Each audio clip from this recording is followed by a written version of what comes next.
Only one guy can put me in a good mood, man. That's Big Z. Good afternoon to you, and we are here, my freakazoids. Yes, sir, baby. By the way, Big Sills is never late. He's on Big Sills time. Never late. Always on Big Sills time. How you doing? Welcome aboard. Please hit the like button. By the way, all supers go to the top. Look at my freak Kyle already kicking some ass right out of the gate here. On a football Monday, every day is now going to be a football Monday, Tuesday, Wednesday, Thursday, Friday, Saturday, Sunday, Monday. Absolutely awesome here, man. How you doing, baby? Wow, we have a lot to get to. Hey, you want to hear something freaky? The Detroit Lions are showing up to camp today. Over the weekend, the Chargers already showed up to camp. Here we are, freaks. Unbelievable, man. We are here 8 days out from the Eagles getting ready for training camp, getting on the field. I mean, September 4th is around the corner. College football is here. I'm getting inundated with college football stuff already, man. I cannot wait until football is here. It is the number 1 and number 1A event in this country every year. Pro and college football, and everybody else is fighting for crumbs. We all know this. All supers go to the top, like my boy Kyle here. Sills, over the weekend, I was Pittsburgh about LeBeau's defense. I noticed that there were a few similarities between his defense and Fangio's defense, both run zone and guys dropping coverage. Yeah, well, you have to have superstar players like Mel Blount and great line. Hey, Kyle, who were the linebackers that were on that Steel Curtain team? Can you name them?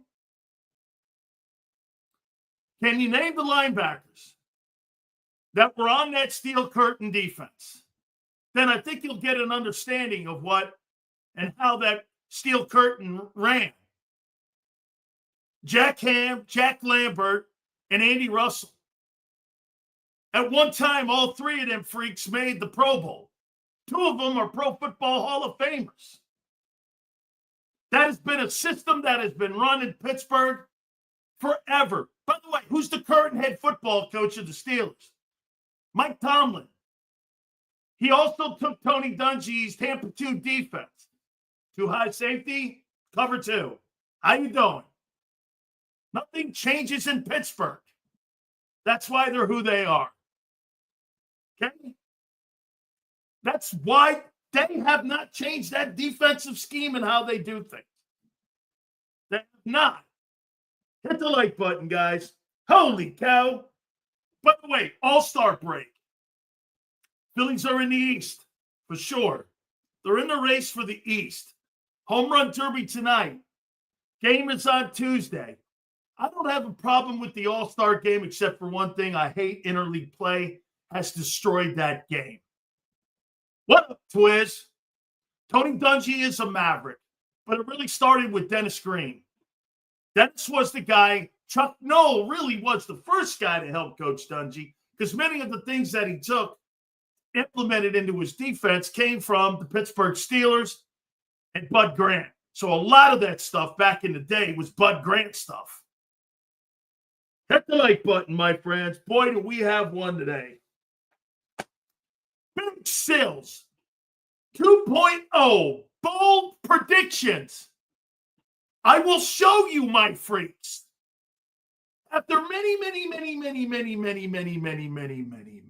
years of dominating sports talk and being on the airways the way we have been, we will make our final 2.0 bold predictions for the 2025 Philadelphia Eagles football season. Hit that like button. Supers go to the top. How you doing? By the way, I appreciate some of you guys checking out the Tampa show, but I'll say it one more time to you. Right here, what we're doing here, this is home. Okay? This is home. Right here. How you doing? This is home. Make sure you understand that. By the way, we've reached out to Goldberg, and we will try to get Bill on this week to make a repeat appearance. Bill had a great career, ends up going down over the weekend, and the legendary Bill Goldberg. We'll be working on getting him on. How you doing, man? Okay? We're looking forward to that. All right. You know, it's funny. The only people in who I talk to are pretty much Eagle fans. Sprinkled throughout the country, NFL fans, 49er fans jump in here, Buccaneer fans, Giant fans, Cowboy fans for sure. We got a boatload of them.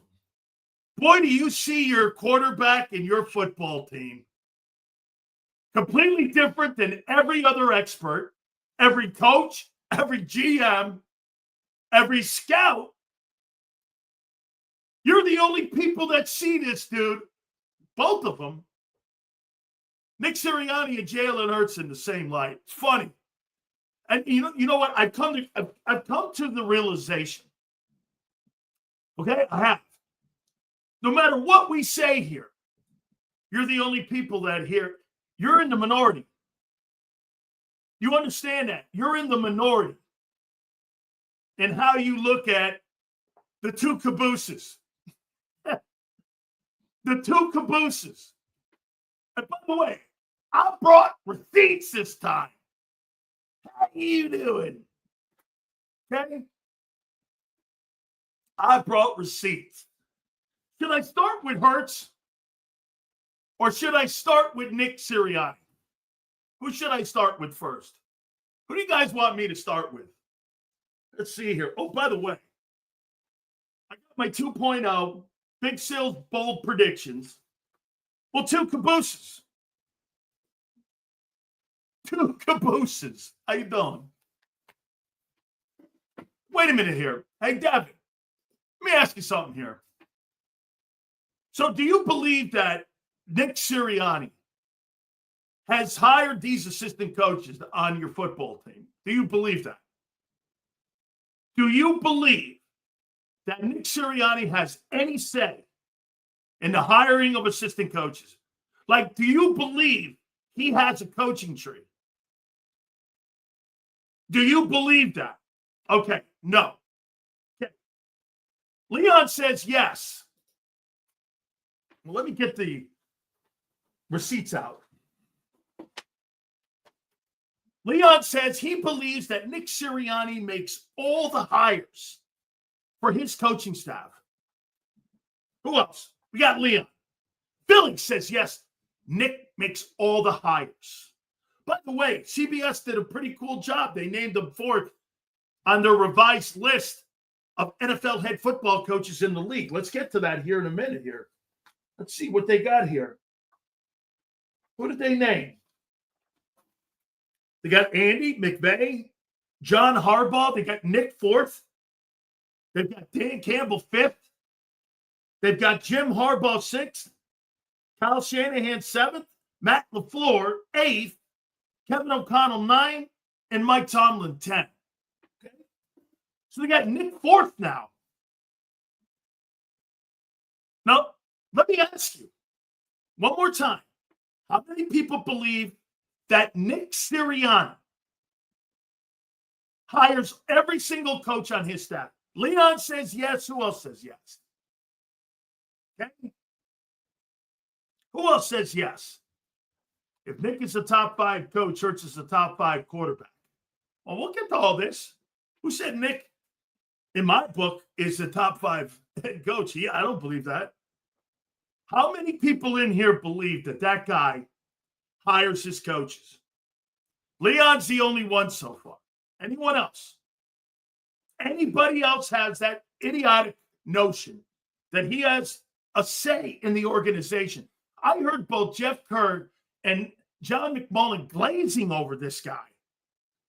Ben says he has say. Yeah, I even heard Xander say it. 3:30, we'll have our boy on, and then we'll have Gary Cobb at 4:30. Okay. So, well, then help me out with this. So, under Nick Sirianni, Shane Steichen's gotten a job. Jonathan Gannon's gotten a job. And now Kellen Moore, right? This is under Nick. Well, Leon says it's a collaboration. Well, then, who's responsible for Sean McDermott, Frank Reich, Ron Rivera, John Harbaugh, Todd Bowles, Doug Peterson, Brad Childress, David Culley, Pat Shurmur, Leslie Frazier, Steve Spagnuolo. This is since 2000. All of those assistant coaches have gone on to become head football coaches in Andy Reid or Doug Peterson or Nick Sirianni. How in the world is that possible? Well, they're not just not just under Andy Reid. They're all us also under Doug. How's that possible? If Nick's such a great hirer of talent, this has been going on since 2000. He's not made any fucking hires. He's not made any suggestions. Frank Reich suggested Nick and Kevin Petullo. Where are you getting that from? Okay? Correct. The owner gets the credit for this. The owner and GM, Joe Banner and Howie. Nick signs off on it because that's Nick's job to sign off on it. Not whether or not that guy made hires. I just named you 1, 2, 3, 4, 5, 6, 7, 8, 9, 10, 11, 12, 13, 14 NFL head coaches that have been elevated to head football coach either under Andy Reid, Doug Peterson, or Nick Sirianni. And you're going to fucking try to tell me you think that guy made those hires too? They've been doing this since 2000. You're making okay? Here's Bruce. Stills, the only imbecile who cares about this type of shit. No? Okay, hey, douchebag. The reason I care is because the hierarchy and the responsibility of the organization is not at the head coaching level. It's at the fucking owner and GM's level, douchebag. Hey, Sills, not bad for a caboose to win a Super Bowl in another appearance, or the Eagles the only team to win it. Dude, you got a great organization. Absolutely true. You got a great organization. The owner has done a great job at building a system his way. Let me ask you this. Do you think Jeffrey Lurie could go to the Jets and do the same thing that he's doing in Philly? I do. He would hire proper people to go in, and he would hire football people. Jeffrey Lurie hires football people. The guy who gets the least amount of love for his owning and running of the team is Jeffrey Lurie. This is a Jeffrey Lurie thing, not a Nick Sirianni thing. That's why he's replaceable. That's why Andy Reid, Doug Peterson, and Nick will eventually be replaced. They don't believe that guy's the dude. They believe in themselves hiring him and the kind of guy they want. Hey, he's done a really great job in their system. That's not Nick's formula, is my point. That's the Eagles' formula. Unsuccessful coaches. No coaches had a losing record since 2000. So Nick is a byproduct of how they run that organization. And he's excelling in it. Yes. He's replaceable like any other head football coach. Somebody goes like this. I mean, look, is that really, you think, an example of Nick being here or Howie and how he's building the team? Dude, if they feel that Nick is not doing the right thing, they'll fire his ass. Same way any other organization. The organization itself has the control of the coaching staff, not Nick. Nick is a byproduct of this. Now, look, would they ever? Of course not. It's a winning formula right now. Dude, the NFL is by far right now more of an owner, general managers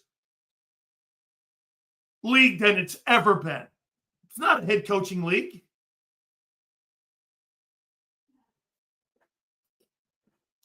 Jeffrey's been a phenomenal older, but he's getting older. Do you trust Julian to keep it going? Let me ask you this, Samuel. How do you think the Steinbrenners have done? How do you think the Steinbrenners have done, or Jeannie Buss running the Lakers? How do you think they've done? Oh, man, dies. What happened to those franchises? Shit, the Yankees aren't better than the Rays. What happened to the Yankees? The ball ain't there. Look at the Lakers. Do you think the Lakers are run the same way Dr. Buss ran it? Absolutely not. Just because you've got, remember this, just like in Ford versus Ferrari, when Enzo Ferrari was talking about Ford, he goes, bro, you're not Henry Ford. You're Henry Ford II. That don't mean you're Henry Ford, the guy who made the Model T. You're Henry Ford II.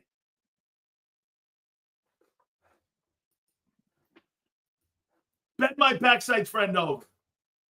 Here's a question for you. If Nick's job is to keep the guys motivated and the OC and DC call the plays, what's the problem? What do you need multiple play callers for? You shouldn't have multiple play callers. My point is, he makes no decisions on hiring of OC or DC, none. And it is a formula. So when you say head coach, he's fourth. He's fourth because they've built a hell of a system. And he's a byproduct of it. Bro, when you have a great company like Apple and you change out CEOs, the stock traditionally doesn't fall. Why? Because you have a formula of success. Okay? Or like you have any major corporation, like Amazon, no matter what it is, you change CEOs, you change CFOs, the company's stock doesn't go down. The companies have great management people and great people in management positions. And that's how you have a successful organization. I'll give you one more time here. Warren Buffett used to come on my radio show in Tampa. Okay? And here, look at this. Yale brings up Warren Buffett. I'll tell you exactly what Warren Buffett said on my program. I said, so what kind of companies do you invest in? He goes like this. I don't invest in companies. I invest in people. I invest in people. What that means is you can have any widget on the planet. I look at companies that are undervalued and underperforming because they don't have either the right leadership or they don't have the right direction. But there's potential there. You see potential. Couple changes here, couple changes there. He's not looking to destroy companies. He's looking to build companies. He invests in the jockey, not the horse. Dude, you could have Secretariat, you got the worst jockey on, you're not winning any races. And you underachieved. That's what Jeffrey Lurie does. He hires the right jockey. Nick Sirianni's a jockey, not a coach. Now, again, he's not asked to do Andy Reid. He doesn't have the Andy Reid job description. Here's the job description in Philly. And I'll give you Andy Reid's job description, and you tell me if I'm off. Okay? Nick Sirianni's job description is to get along, go along. Personnel decisions are all made by Howie. Hiring decisions are made by the owner and the general manager. And with your signing off of it, because again, you want to have a workable relationship, here's where Nick's involvement is. Okay, Sirianni will get a guy that they like. Can he work with them? They want these guys working with Nick. It's more about can they work with Nick? They bring the guys in. Nick goes, I can work with him. And that's basically how you roll the organization. Hey, to the point of a lot of success. It is totally a new way of coaching. It really is. No longer is it, I got complete control. I'm not so sure that that's really a bad thing that Nick has now. Giving Andy total autonomy, look at what you create with Belichick. After a while, you have a shitty divorce. That's a shitty divorce up there in Kansas City. That's going to be a poor divorce. You know that. All successful people in businesses are a byproduct from successful predecessor. Even you, Sills, okay? Harbaugh doesn't call plays. Jim Harbaugh picks his entire coaching staff. Ozzie Newsome picked the personnel. Every single coach, from Brian Billick to John Harbaugh, have had complete autonomy in hiring their coaches. No general manager, Ozzie Newsome, or Eric DeCosta get in the way of that hiring process. Same in Pittsburgh. I told you the process in Pittsburgh. I know the process in Pittsburgh. Mike Tomlin will get on the phone and call you. He interviews you. Then he brings you in front of the owner. It's not vice versa. The owner wants this guy, brings him in front of you. There's a different process. Again, it's just a different way of looking at it. Nick's starting to get some kudos, but I think he's still disrespected. Like me, here. If I'm going to build a football team, Nick's not my guy. Andy Reid's my guy. He can hire quality assistant coaches that have all gone on to become head football coaches. He hired a general manager in Kansas City. That's what Sean Payton's being hired to do. Hire a GM, hire the assistants, and have a lot of say in personnel in Denver. That's his job description. That's not Nick's in Philly. Now, again, am I saying anything negative? No. It's how they do business. Okay? That's why, to me, it's not about not respecting Nick. I think his players love him. That's not what I'm saying here. But to sit there and try to tell me that guy's in the room with Mike Tomlin or Jim Harbaugh, who asked to build organizations. They're asked to build organizations. You've got a history of coaches that have come through the ranks for 25 years who have gone on to become head coaches. What do you think? It's just these three guys? Steichen and Gannon and Moore? This has been going on for 25 years. That's not the case in these other places. You're hiring a certain style of coach in Philly. Look at this. Nick Sirianni could never be a head coach in Baltimore. And I don't know that John Harbaugh could be a coach in Philadelphia because he would have to listen to a lot of bullshit that he doesn't want to do. There is no doubt. Do I think a guy like Sean Payton, Bill Belichick could work in Philly? Absolutely no way. Because those guys have a way they want to build it, and they want more control. Nick doesn't. Is that bad? No. It's just a different style of management. Okay? Once again, Nick Sirianni winning the Super Bowl, whatever. You won Super Bowls with other guys. You've been to Super Bowls with other coaches. And what's the point? They've been doing it for 25 years.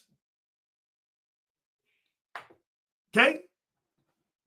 For the record, I don't think Nick's average. I think he's a modern-day type guy who's a perfect style for the modern-day NFL coach. Gone are the days of giving coaches complete autonomy on coaching staffs, on personnel, and also on assistant coaching hirings. Those days are over. Those days are gone. Organizations want to have more control. Okay? More control. No, the Eagles won the Super Bowl as an organization. Organizations win Super Bowls. That guy did not build that team. That guy did not build that coaching staff. That guy did not draft Jalen Hurts. He did nothing in the mix of that. He did none of that. He didn't sign him. He didn't draft him. He didn't negotiate. He didn't hire his coaches. And he didn't certainly play call. It's not hating. It's facts. Once again, people like Leon like to be fucking lied to. It's all good. He's moving up, though. He's starting to get more of respect. Keeps winning, he's going to. Guys, there's no donut glazing here. I'm telling you who he is. I don't give a shit what anyone says. Remember, most of the opinions that are coming from Philly are Philly-centric. That's it. That's it. You can disagree with me, but at the end of the day, that's not how the league looks at it. Nor that's not how the executives look at it. Doesn't really matter, though.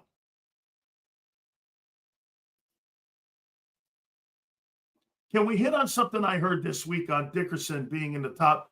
We will. I'll get there. Thank you, Kyle, for the super. Sills, what would it take for you to respect Nick, honestly asking? Leon, it's not about not respecting him. I respect his work ethic. I respect his climb. I respect that Frank likes him. It's not my style of coach. How about this, Leon? Maybe this is where I'm coming from. Most organizations in the NFL today, they have to have a coach come in and clean house. And they have to have a guy come in and make proper hires. GM, look what Andy did. Here's a great example. Andy hires GM. Andy hires all the assistants. Look what he did in Philly. He had a personnel guy before Brett Veach, he had John Dorsey, who wasn't his guy, actually.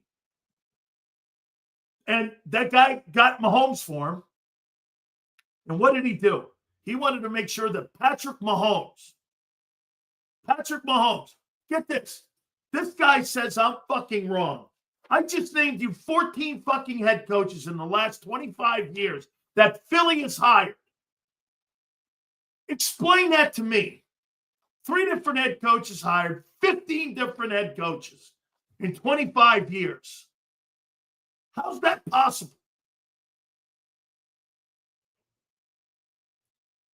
All these coaches, some of them Super Bowl winning coaches, have come through the ranks of Philadelphia as assistants because the head coach, Andy Reid, had autonomy.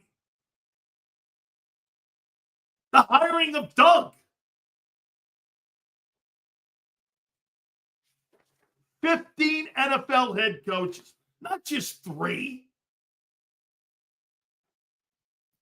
Yeah, Nick hired the OC. Really? That's a fucking stupid comment.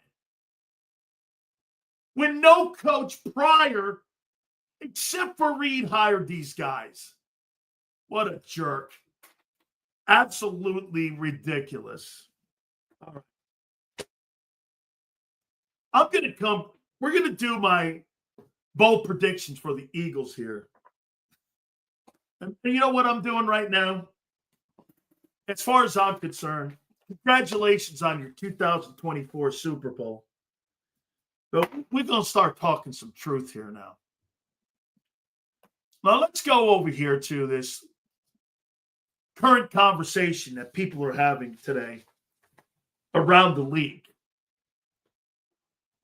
And I think it's a great conversation. So, here, football experts, coaches, executives came out with a top, quite frankly, by the way, this is not going to be debatable. Because when a debate starts, I'm going to end it immediately with one simple thing. You know what's funny? I brought this conversation up about 3 weeks ago. Now all of a sudden, everyone's starting to use it. It's funny, like they hear me, and all of a sudden now they try to apply it with their bullshit, and it doesn't make sense to me. We said it here a month ago, and we'll say it again. So these coaches and executives and scouts around the league, and this is true. This is the true statement. They named the top 10 quarterbacks in pro football. Why is this important? Because it's not media. It's not fans. It's executives and coaches in the NFL. And do I think this list is right? Yeah. They got Mahomes 1. Well, the eyeball test would tell you he's better than anybody in the league. Look at his success. He's been to 3 straight Super Bowls. He's got 3 wins. There's no fucking debate. There's no fucking debate. Number 2, you got Josh Allen. Number 3, you got Joe Burrow. There's no debate. Lamar Jackson, 4. You got Jaden Daniels, 5. You got Matthew Stafford, 6. You got Justin Herbert, 7. Isn't it funny? I fucking asked you on Friday, do you think that Jared Goff had a better season than Jalen Hurts a year ago? And now they've got him 8th. I told you. Jalen Hurts, 9. Baker Mayfield, 10. People in Philly are having a problem with Hurts being 9. Why? Why do you have a problem with that? He's not better than those other guys talent-wise. He's on a better team. So why are you penalizing him for that? Why are you penalizing the other guys for being on a shittier team with shittier coaching? You can't have it fucking both ways. Sills, don't penalize Hurts, okay? We brought this up 2 weeks ago. Now everybody's bringing it up. He's not on a good enough team and a good enough organization. Hurts is not better than those guys. Hurts doesn't throw the ball better than Goff. Hurts doesn't throw the ball better than Mayfield. Hurts is not a better pocket presence guy. He takes a fucking boatload of sacks. He's not better than them. He's on a better team. Feels like you're penalizing him? No. No, I am not. But I'm surely not going to turn around and use your same metric to penalize the other guys. I am certainly not. What about the postseason? Well, coaching, player decision. There's no doubt that Hurts belongs in that top 10 list. I'm not saying he doesn't. There's no way. By the way, I am not fucking debating this any longer. I am totally not. He's not a better player than those guys. He's on a better team, and he totally understands the game better than some of those guys. You're not a better talent, though, nor are you on a better team with better coaching. You're just not. Get this. You can call it anything you want, Twiz. He's not a better player. He's with better players. End of story. 2 things can be true. Nobody in here saying Hurts sucks. He's a really good football player. Is he more talented than those guys? No, he is not. He's not a more talented player than Herbert. Are you listening to what I'm saying? I didn't say that Herbert was smarter than him. He's just not a better player, though. Everything you want to build your football team around is Justin Herbert. Even Marcus Hayes says it. Everybody. Now, so we go, well, Sills, are you dismissing the wins? No, the team wins a lot of ball games. The team defeated a lot of good teams. That's what that is. He didn't do that. The Caboose didn't do that.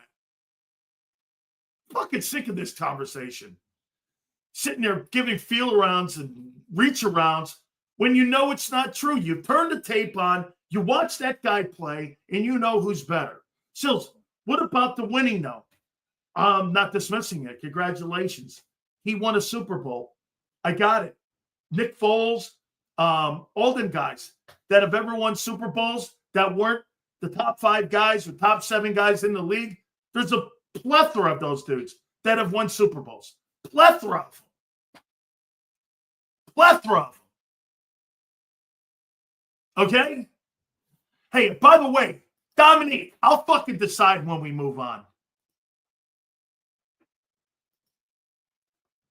Look, Josh Allen, top 2 because he carries his team. Herbert is the reason they lost both playoff games. Really. Herbert's the reason they got there. So you said Hurts would never bring yes. Actually, in my opinion, I don't really think he did. I think he played great in that game. I think the guy who brought you the Super Bowl was the one common denominator that was different from 22-23 was Barkley. Barkley brought you the Super Bowl. Hurts did not bring you the Super Bowl. Barkley did. How is that not obvious? He should have been the most valuable player in the league last year. How is that not obvious? Again, only to Philly. I heard Xander say executives can be wrong. Wrong about what?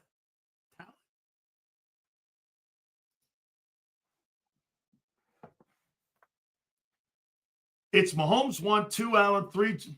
Listen, I said this before and I'll say it again. Do I think Jalen Hurts is, if you were to put a list together, do I think Hurts belongs out of the top 5? No, I do not. Here, let me go to this list. And I'll use this list. And they're players. Here. Mahomes. Look, I'm just going to pencil. How about this? Do you want to hear something, guys? There's only 2 positions on the top 10 list for me in quarterbacks that are cemented. Do you want to know what it is? The number 1 and number 5 are the only ones that are cemented. Mahomes and Hurts.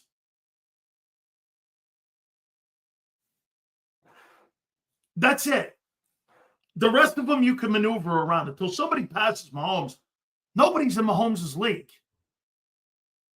Get this. You know what you guys will do? You know what's funny? Jalen Hurts outplayed Patrick Mahomes at both Super Bowls.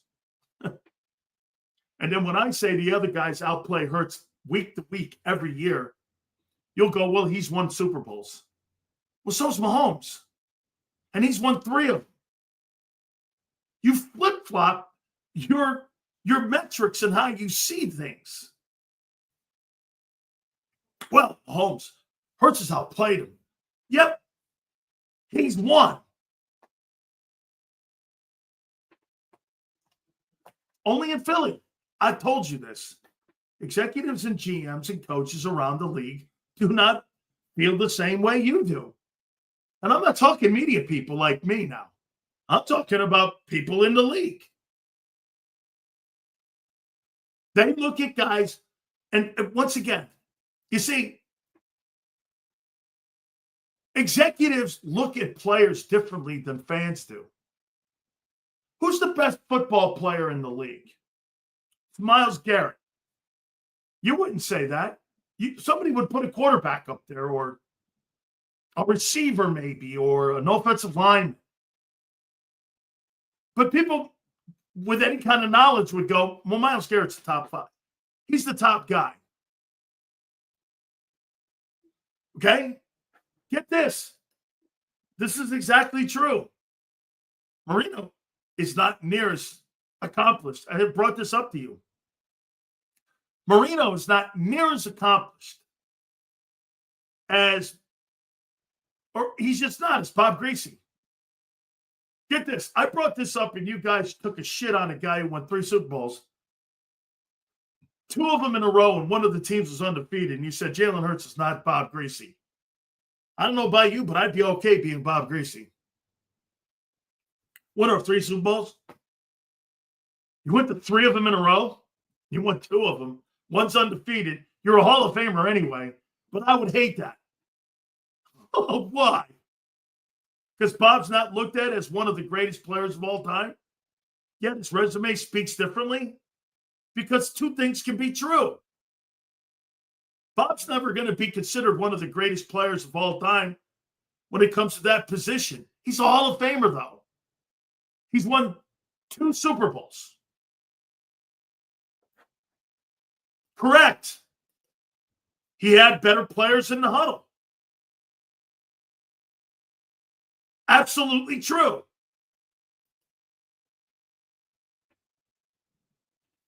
Okay, absolutely true.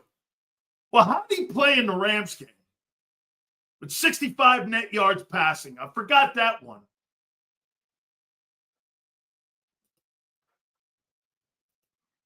Bro is going down the Marino path.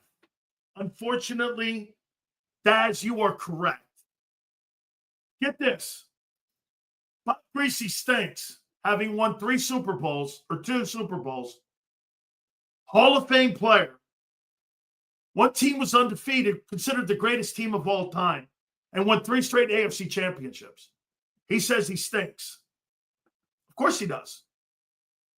Because you want your guy to be up there with the Elways and Marinos. Well, he's not. He'll never be in that room. I don't care how many fucking games he wins. Terry Bradshaw's not put up there. How come Terry Bradshaw, with 4 Super Bowl rings, is not considered one of the top 5 passers in NFL history? He's got 4 rings. How in the world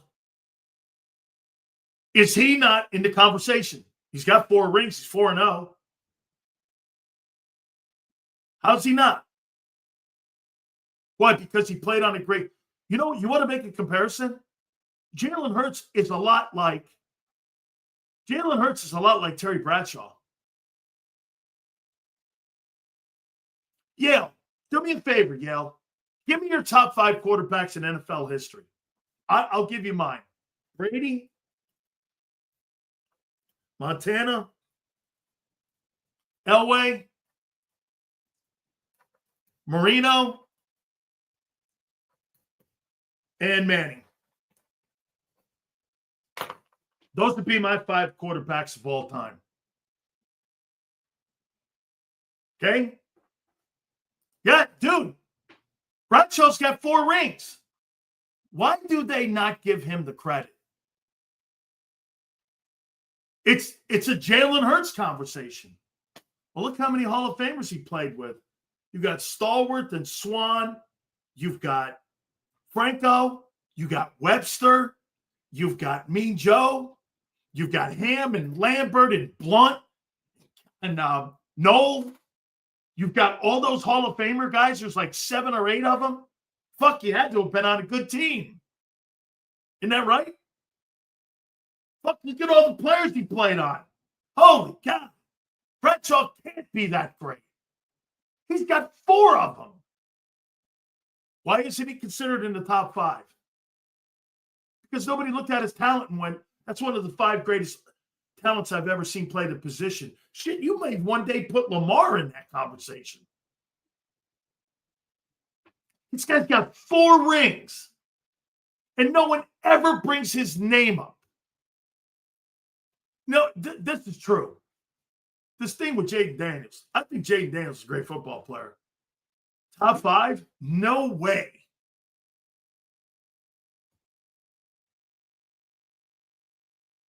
Holy cow. I got to stop it for a second here. Joy Taylor has just been fired at Fox Sports.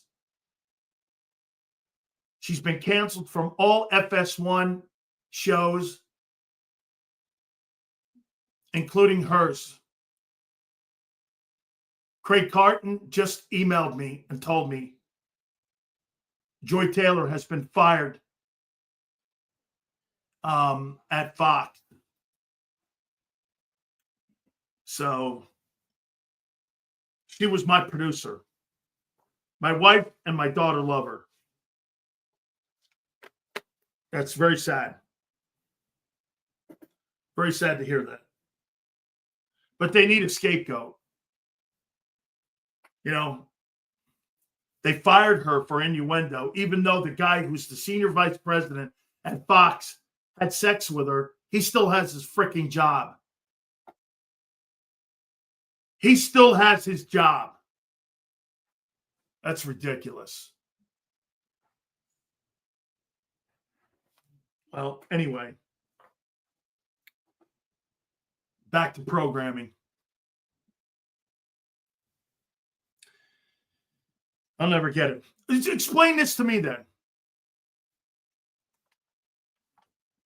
They just fired her, dickhead.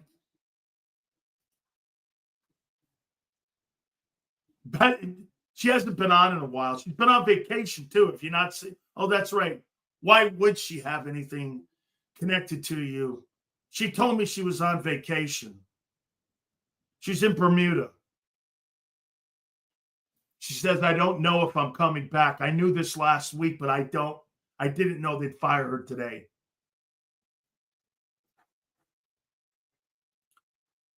So we love Joy.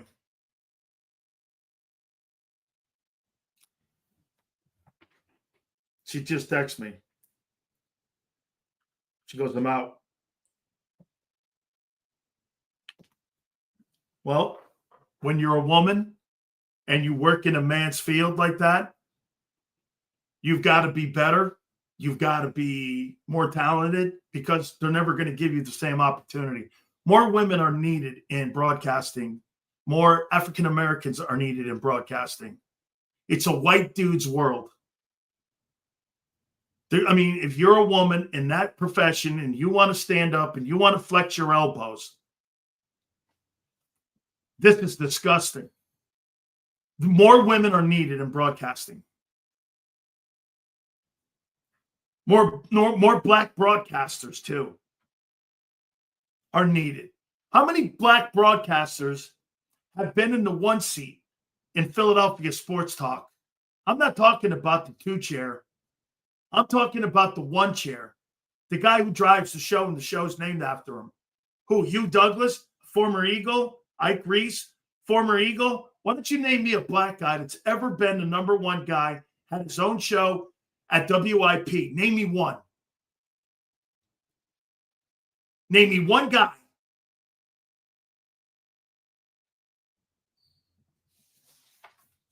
African Americans are not wanted in sports talk radio. WIP has never had a number one black host.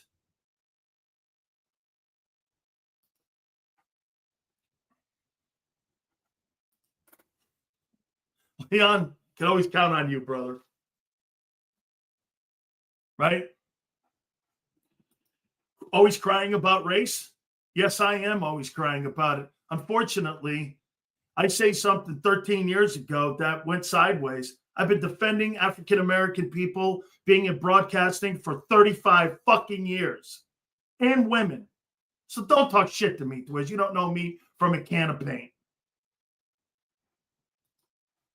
I have defended the fact that more women and more blacks are needed in that field. And I will always do that. It's just like the atrocity that we have in college football. There's 135 Division I programs. We have 6 black coaches. Why? How many black coaches can somebody tell me are in the Southeastern Conference right now? The number one conference in all of college football. How many black coaches are at either Mississippi State, Florida, or Texas A&M? You know what the answer is? 0. 0. You think you want to have a black face representing the Southeastern Conference? Heavens no. Has the Gators ever had a head football coach that was black? Why did Sylvester Crooms get the job at Alabama? Gee, I wonder.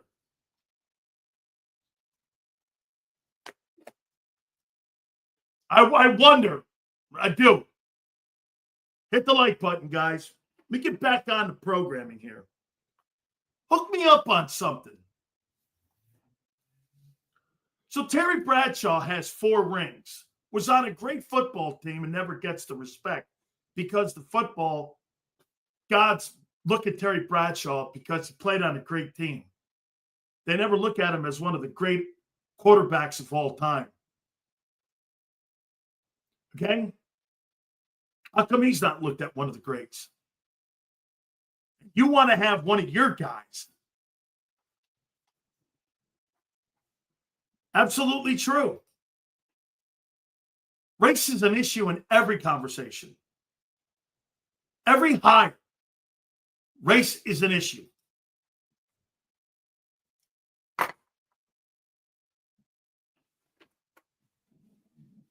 Okay? Race will always be an issue. Black athletes, black coaches are covered differently than white coaches and white athletes. They will always be covered different.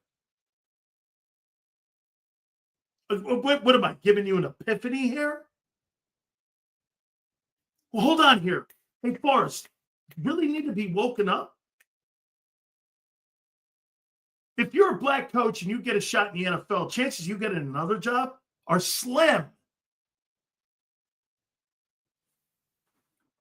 If you're black, you have to do it better. If you're a woman, you have to do it better. So, anyway, here, like I said, if I'm going to look at this list here, let's go back onto this.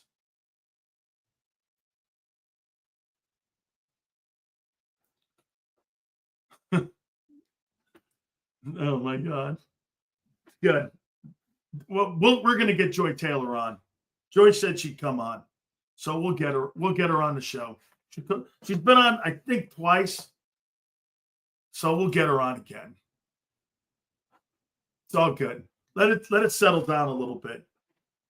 You know that, she's a fan of ours. And every single year to this day, when my birthday hits January 3rd, she's the first person that wishes me happy birthday. Every single day. Every single year she does it. Because she's thankful I gave her her opportunity. I'm the one that put her on the air. No one else would put her on the air. They just wanted to look at her. I put her on the air. Actually, my wife was the first one. You want to impress Dan? Dresses aren't going to do it. Get him a guest. She got me Dan Marino. She looked right at my wife because my wife always kind of kept an eye on my show when it started up. Because my wife never trusted anybody after Tampa. She never trusted anybody around me. She wanted to make sure the environment was smooth, that people didn't take advantage of us. And so Joey went to her and goes, how do I impress Dan? She goes, get him a guest. Put someone on the air. That will impress him. Hey, she was right on. She goes, man, I can't impress you. She goes, yeah, we'll get him a guest. Dan Marino was sitting in front of me. I got a great picture of me, her, and Dan Marino. Hit the like button, my friends. Xander's going to join us at 3:30. Coopers go to the top. So here, I haven't done it yet. I'm going to do it right now. This list of quarterbacks. Hey, by the way, he could be your favorite boy toy, Jalen Hurts. I don't have a problem with it. You're Philadelphia. Why wouldn't you put him 2? as the second best quarterback in the NFL. I get it. People in Philly will do that. They'll put the wins over the talent. That's what they do. You're putting the wins over the talent and saying, you know, he may be a byproduct of the talent around him, but you shouldn't hold that against him. But you'll turn around and hold it against the others. More, get this. You'll hold it more against the other guys than you will Hurts. Well, he is around great players. The other guys, I heard Jeff Kerr go, man, those playoff games and, you know, Herbert, you know, this and that. But you know Herbert's a better player. Nobody outside of Philly would say he's not a better player. He's a better player. Burrow is a better player. Allen, Lamar. Again, my problem with Lamar is thinking of the game. Hurts is better at that. Dude, we've made these comments before. Elway and Aaron Rodgers are by far better players than Tom Brady. They're by far better players. Two things can be true.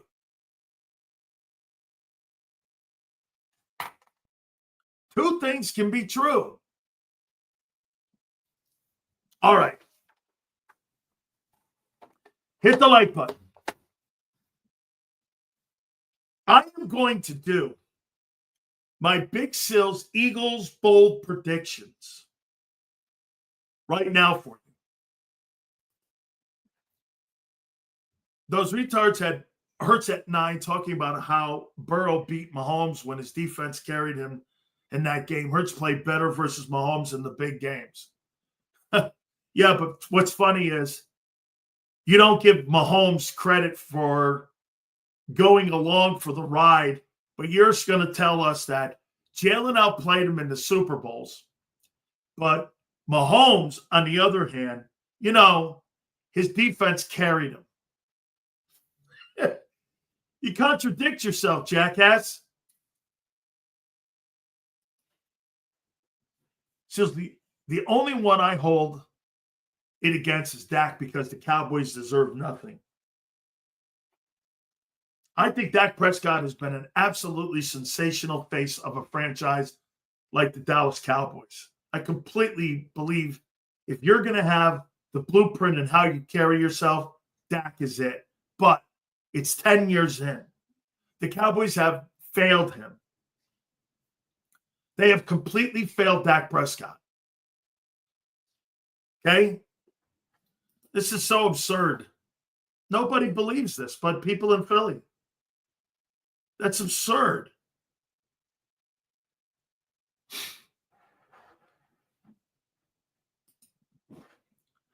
Dak had teams. He did.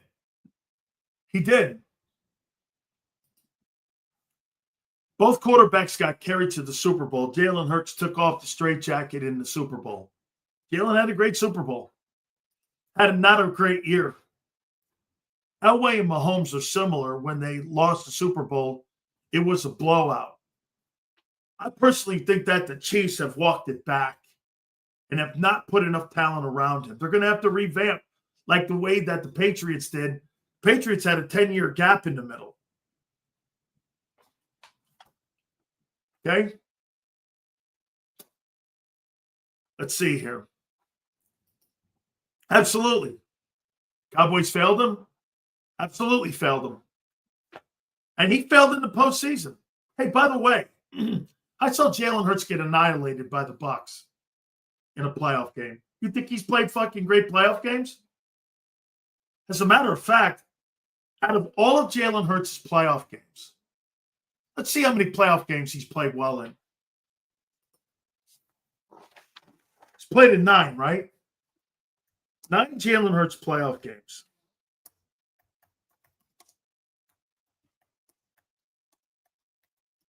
Let's take a look at this.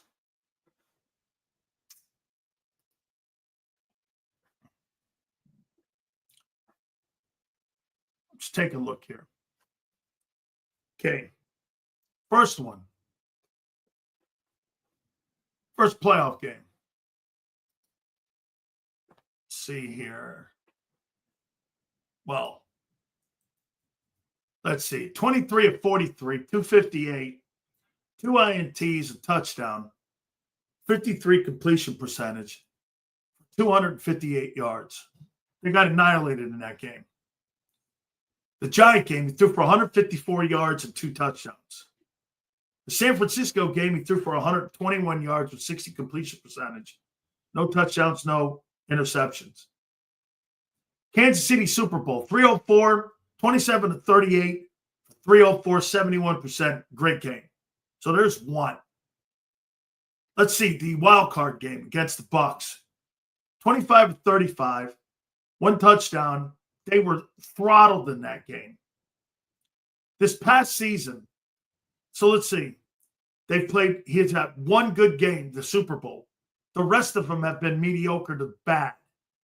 The Green Bay game, 13 of 21, 131 yards. 60% completion percentage. I don't know. It's okay. The Ram game, he had 128 yards, 15 of 20 in that ball game. The Washington game, he was great. 20 of 28, 246. In the Super Bowl, 17 of 22, with 22 attempts for 221 yards and 2 touchdowns and a pick. All these games, 1, 2, 3, 4 out of 9, he's played well in.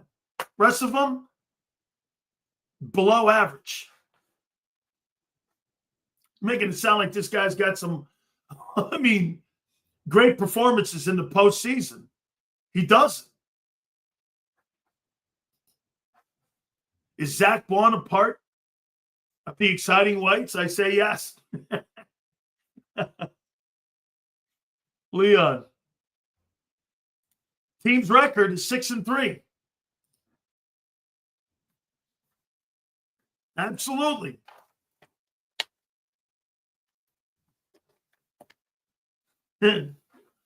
That's good, Leon. Yeah. Thank you, man. Hey, by the way, all supers go to the top. Hey, Bill Clinton, how you doing? Sorry.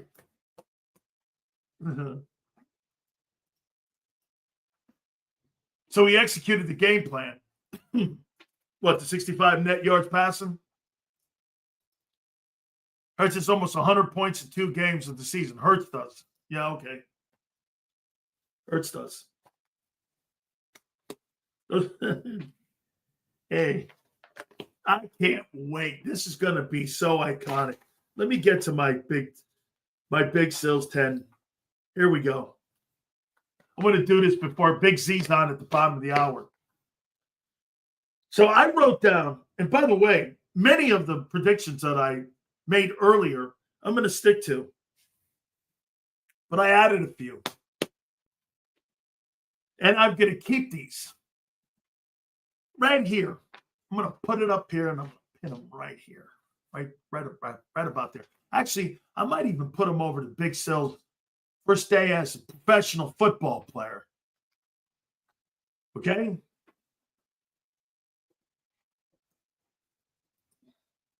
Sills, do you think Ty Robinson will be a producer in the next couple of years?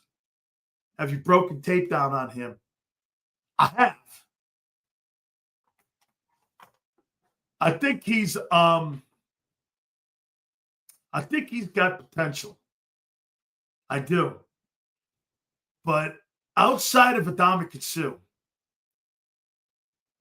I really haven't seen a lot of guys come out of that program that have gone on to be great football players at defensive end or defensive line.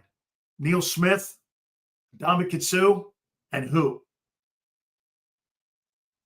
In the 170 years of Nebraska football, can you name me any more? Like defensive tackles, defensive ends? Neil Smith and Adama Sue. Who else?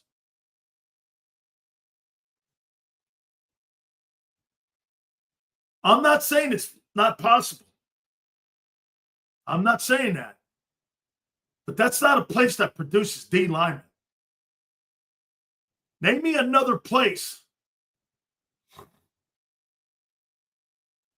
Name me another place that produces, like, Pitt produces D linemen. Ohio State produces D linemen.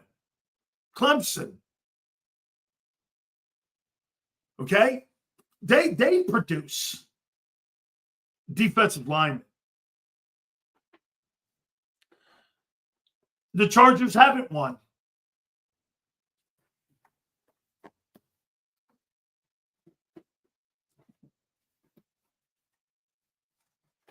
Okay?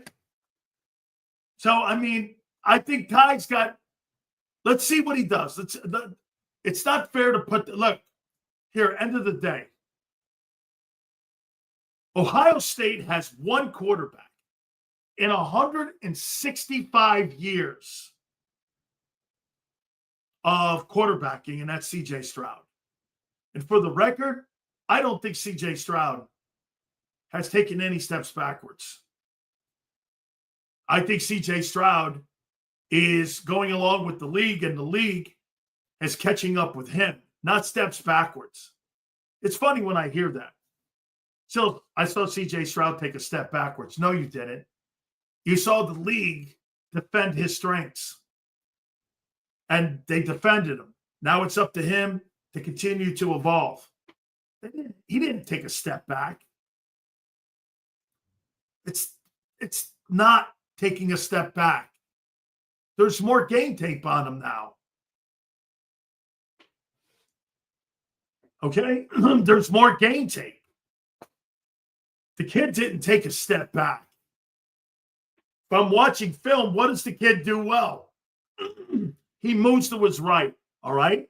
Make him move left. That's what they did. So he's got to evolve his game more. The league is defending his strengths. I never said that.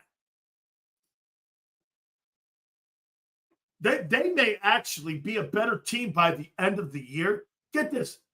People are under the assumption that Washington's going to take a step back, having added to a shitty team of a year ago. Well, they're older players. So, wait a minute. I get it.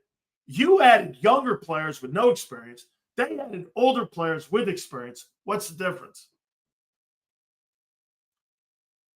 What's the difference? Would you rather have experienced players or younger players who've never started?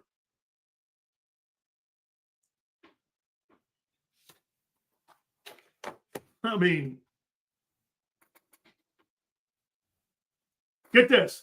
People will go like this. Jeremy Tunsil is an older guy playing left tackle. Keely Ringos never started a fucking down at corner. But you'll look at Jeremy Tunsil and go, he's old. I'll go at Keely Ringo go, he didn't even get on the field a year ago. But somehow he's going to have a superstar year. How's that? That's wishful thinking.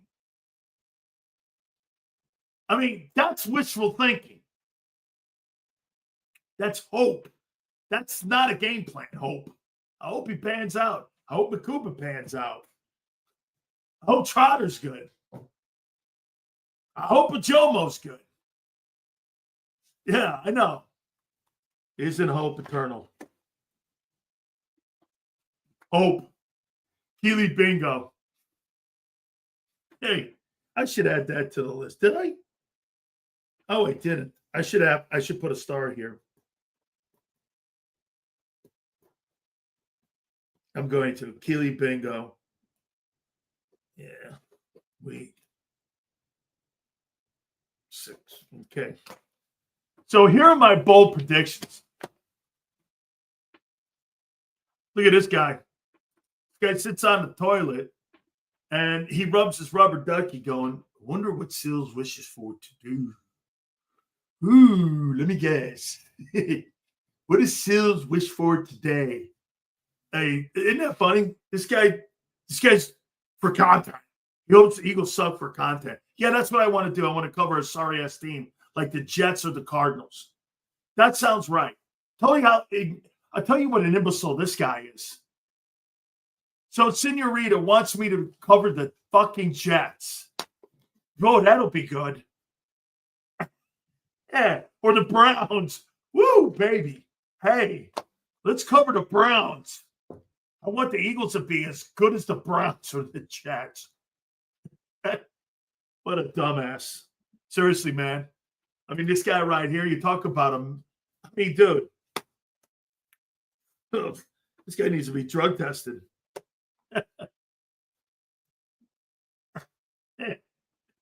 Yeah, let's cover a shitty team. That'll work. Yeah. Oh my God, man. How you doing, 49er? And by the way, you guys are going to have a gigantic bounce back year because you play a shit schedule. Steelers will eat co come February. Repeat, baby. There you go. That's what I'm talking about. Keep that shit coming. Not a chance in hell. All right.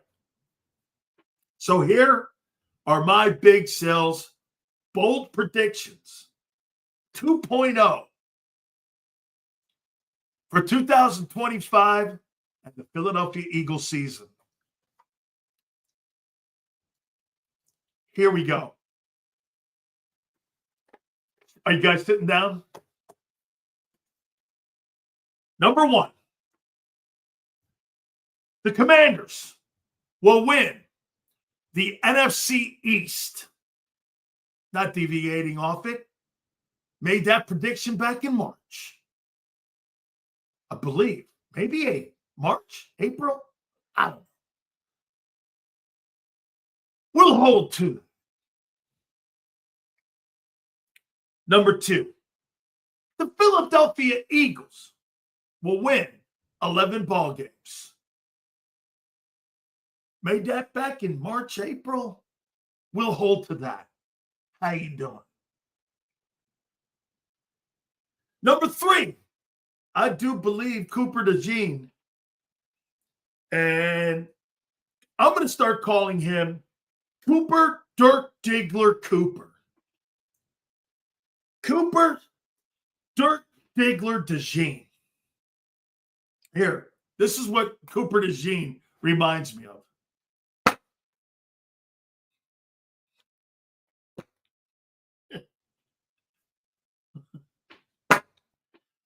Cooper Dirk Diggler DeJean. All pro. Yes, sir. Coop. Be driving around that Corvette with Xander. Yes, sir, baby. There you go. That's what I'm saying. Cooper Dirk Diggler DeJean. All pro. I am going to put Jalen Carter in that list. That's an all-pro. Number 5, Saquon Barkley will rush for north of 1,500 yards. I don't know how high, but I'm thinking he's above 1,500. I said earlier 14. I'm going to go 50. Do I think he gets to 17, 18? I'm going to revamp that. I'm putting it down on paper here. So I'm going to hang to what I said a little earlier in the year. I think that guy, no way is he getting 900 carries in 2 years. There is no way. So I'm going 1,500 yards. Between 15 and 1,650, somewhere in there. He'll end up getting somewhere around that number, about 15 to 1,650. Number 6. Said this in March. Said this also like March or April. I don't know. I believe that Jalen Hunt will have more sacks than Nolan Smith. Nolan Smith's going to be a good player. Jalen Hunt, I think he'll have more sacks. Here we go now. A.J. Brown.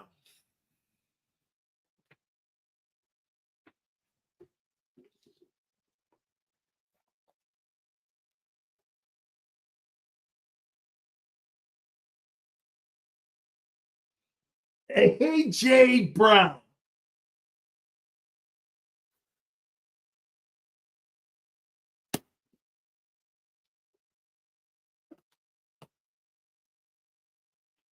Will have less than 1,100 yards receiving.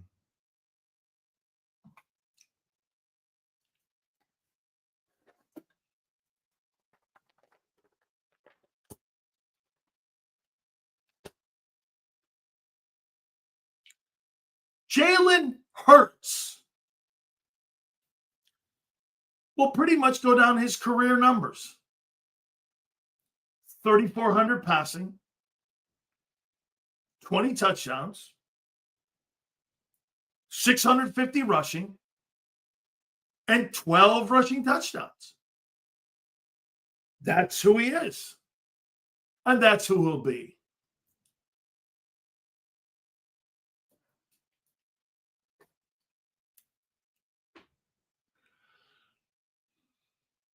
Number 9, Kevin Patullo.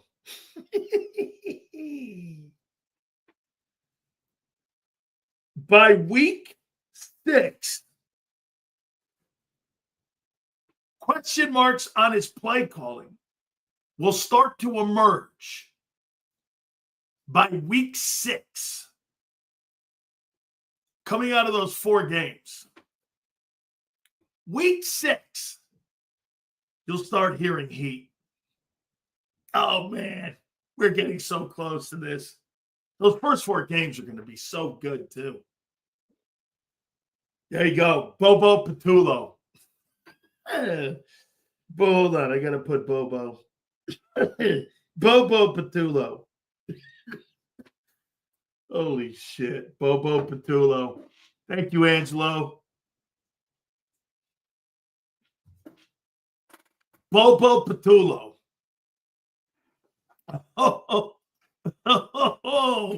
yeah. Starting to feel it. By week 6, if that dude has turnovers or that passing game or that run game gets shut down, you're going to see Bobo Patullo. He's going to be like, hey, Yale, give me this, Yale. If there's any sputtering with the offense out of the gate, who's getting the heat? It ain't your boy Nick. Am I right? It's Bobo Patullo. Get this. I bet Patullo's better than Brian Johnson. Brian Johnson had the 8th ranked offense. Shit, he had a better offense than Kellen Moore.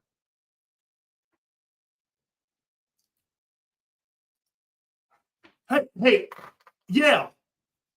That's a fair question. Yeah, who had a better offense and a more balanced attack? Brian Johnson or Kellen Moore? Yeah, who was a better coordinator? Brian Johnson or Kellen Moore? Who made Hurts better? John thinks that's one of his better years. I see how you could see that. Minus turnovers? Why? Your passing game was 30th. Kellen was better with the what? What did he do? They brought in Saquon. What did he add to the offense? Run right? Run left, run right. They tried that motion shit early, turned into turnovers. They stopped that shit completely.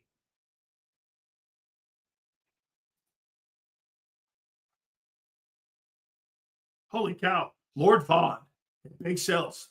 Can't be.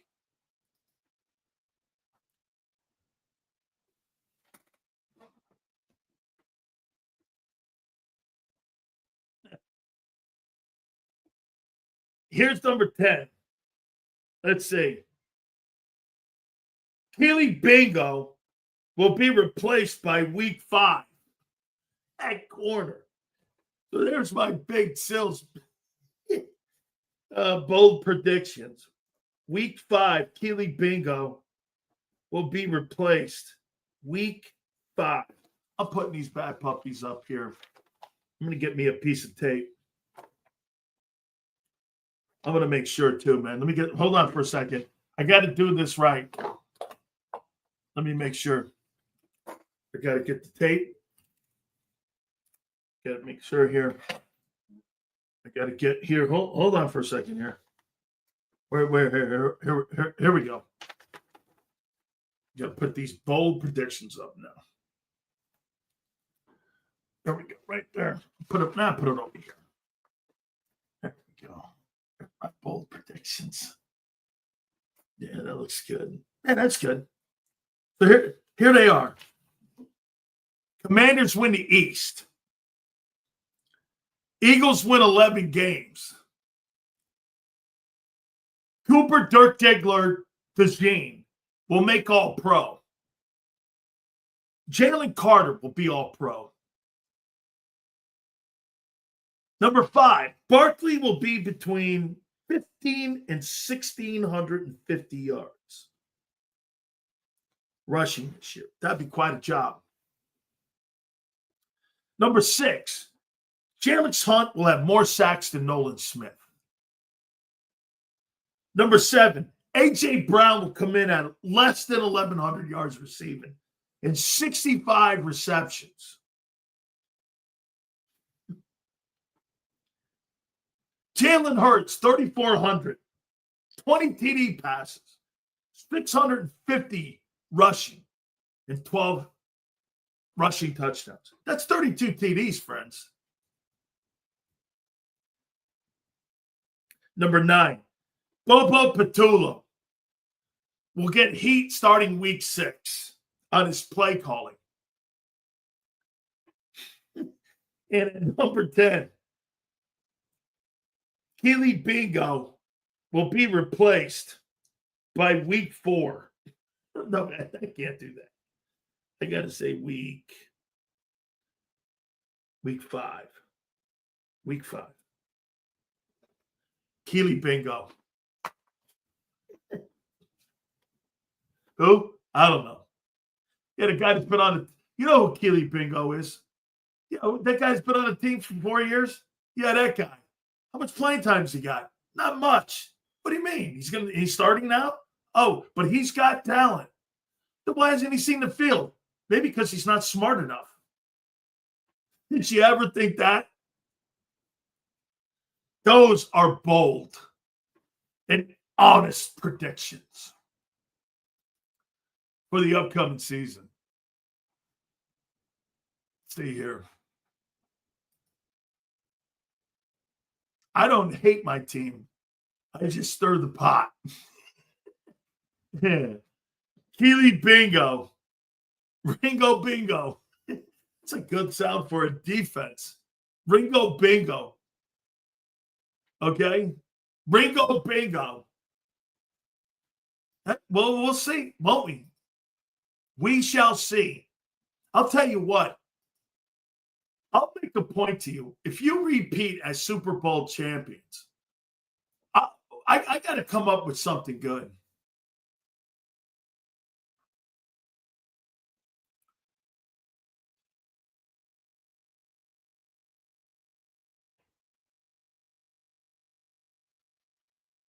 Would I call it a career?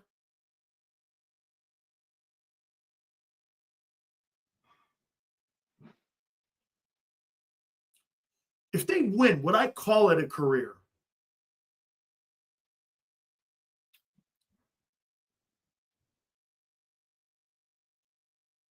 Let me think about that. If they win the Super Bowl, I may have to call it a career here.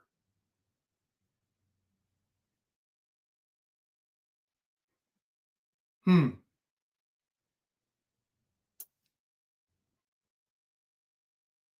going to give that some thought.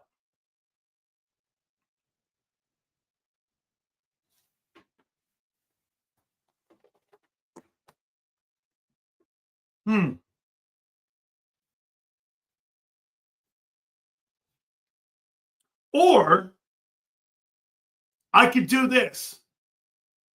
I'll let you guys host my show one day. not just an hour. I'll do half the show because some of you suck.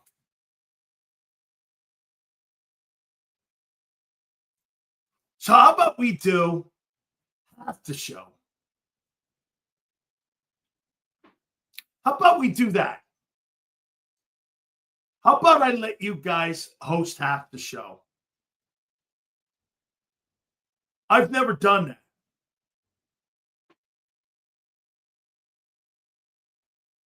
Okay? If you repeat, Senor, you'll be one of the guys that will host the show. Do you want to do that? Is that good enough? That Monday following the no, not that Monday. Can't go there. The following Monday.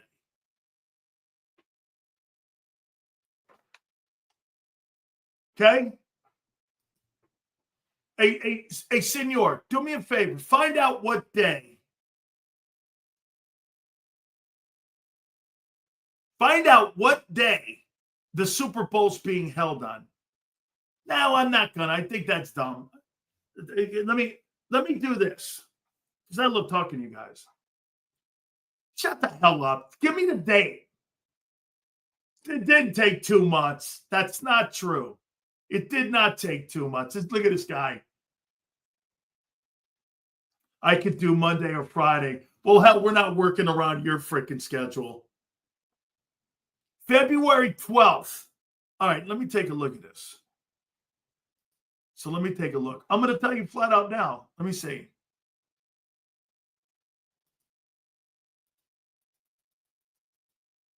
February 12th. It's not February 12th. It's got to be February 15th. It's got to be the 15th or the 8th. I'm assuming it's going to be the 15th. So the 16th, I'm not letting you guys host that day because I'll have to be on that day. And probably I'll probably do it the 23rd. If you guys repeat as Super Bowl champions, to my absolute disgust, I would let you host 2 hours of my show. Barring injury, absolutely not. Injury will be part of it. No, Jason. So February 23rd. Here's the proclamation. And we will write this down. Hold on.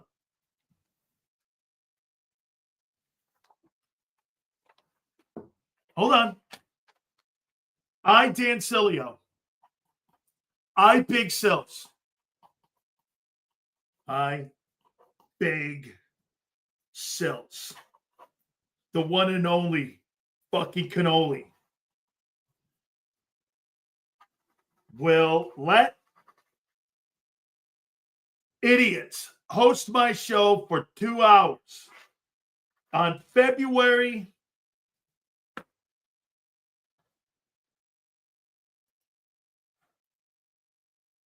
23rd. If you fuckers win the Super Bowl. Back. Now, here's the deal. If you don't, I get to bring some of you on for about 45 minutes and kick the living shit out of you on the air. And you have to shut your holes and let me hammer away. Okay? Oh, and by the way, I'll put the Jerome Brown jersey on so you guys can sit there and talk shit to me too. Love you guys too, man. Okay? All right. Hey, yeah. This is going to be a fucking fun year, man. I may have to do bets every week. I don't know what we're going to do. I may do something every freaking week. You know? I can't wait. God, these predictions. Look at this. I got them hung up here already, man. Look at this. Whole predictions. Xander's dumbass because he's got a book. I'm not that rich. I don't have a book. I got to do like loose leaf papers. I got to write on the backs and the front and things, man. I'm like, I get pretty soon I'll be writing on shithouse paper. Oh, by the way, I won't lie. Look at this. I did have some clams today. I did have some clams today, so I went. Woo, baby. Hold on. Yeah, I did have clams today. Without further ado, holy shit. That list today was gold. That was just gold. Justin Herbert ahead of my boy? How can it be? Without further ado, the bearded one, driving around in New York with his hair going crazy like he's like no cares in the world. Just going around. Yeah. Big J Xander Krause joins us now. How you doing? What's up, Big Sills? Hold on here, man. Look at this here. Yo, I can smell those clams from here, man. Oh, dude. Oh, my gosh. Oh, my God. You're making me sick. Who the heck eats clams and leaves the plate next to them for the duration of their 4-hour show? Oh, I do, man. This is straight. Short of a lunatic. Hold on here. He really loves clams. This guy gets clams at Hooters. It's the weirdest order I've ever heard in my life. Guy walks into a Hooters chicken wing bar and goes, "Let me get an order of clams." I swear to you, he did say this, man. Get this, Xander gets some wings and he gets a whole bunch of shit, right? The stuff you usually get at Hooters, right? Beers, and he gets himself some wings and shit. I don't think I've ever seen you eat on the show. Is that the first time you've done that in 5 years? Oh, yeah. Yeah. And I'm at well, you know, I pretty much got a lot of it gone already. You hungry or something? Oh, my God. Where did they come from? First off, your predictions stunk again. Oh, God, these are classically great.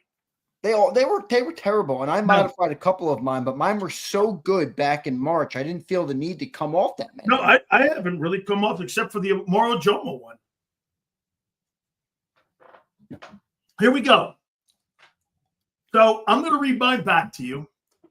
Then you read me your bullshit list, and my bullshit list to you. Commanders win the NFC East. Number 2. That's terrible. The Eagles will win 11 ball games. Number 3, Cooper Dark Diggler DeJean will be named All-Pro. I like that one. Every time I think of Cooper DeJean, I hear this noise.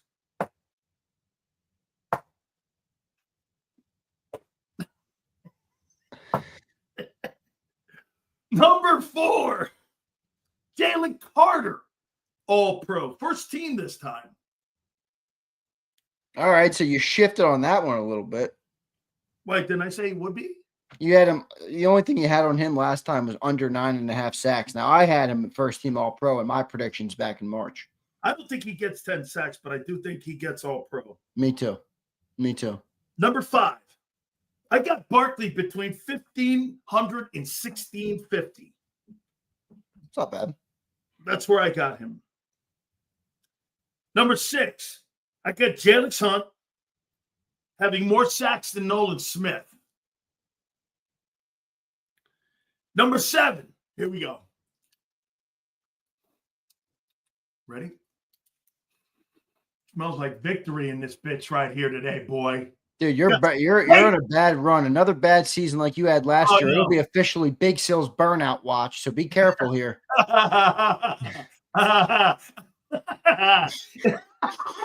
on the burnout watch, my friend. We're on the burnout watch.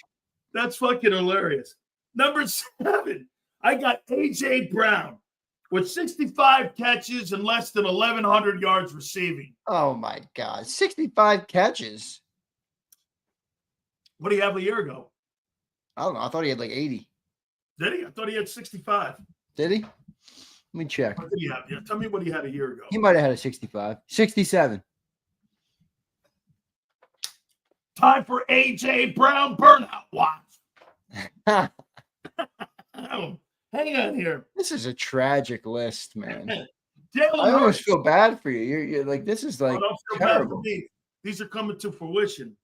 Jalen Hurts, 3,400 passing yards, 20 TDs, 650 rushing, and 12 rushing touchdowns. Bro, that's 32 TDs. I mean, I don't know what people would be crying about with that. That's who the player is. All right. By the way, that's who the offense is. Number 9, Bobo Patullo, by week 6, will be under the scrutiny of the fans and the media because it'll be a wobbly start out of the gate. And number 10, Keely Bingo will be replaced at corner by week 6. There are your big sills. Wonderful 2025. By the way, if you notice, I never said you weren't making it to the NFC Championship game. I never said that. See how he hedges his bet? I didn't hedge shit I here. call it, my new name for you has been Humpty Dumpty, because you always, one of the first pieces of advice Sills gave me when I first started doing content was make a take, have an opinion, make a take. Now you ride pine, you ride the middle. You're like a middler. I don't think there's anything middle about this. I think these are one of the greatest bold predictions. A Humpty Dumpty sat on a wall. Because here's my deal. This is why, and I'll give you the context of it. Why the Commanders win the East. I don't believe your defense. The reason you win 11 games, Barkley will miss significant time. Cooper, I believe in. Carter, I believe in. Barkley, I believe in. But I think he's going to miss games. Jalen Hunt, I'm wrong about him. That kid at the 3rd pick, I'll tell you what, by the end of the year, you may be thinking you got a steal at that pick that could be looking like a first-round type of player. A.J. Brown,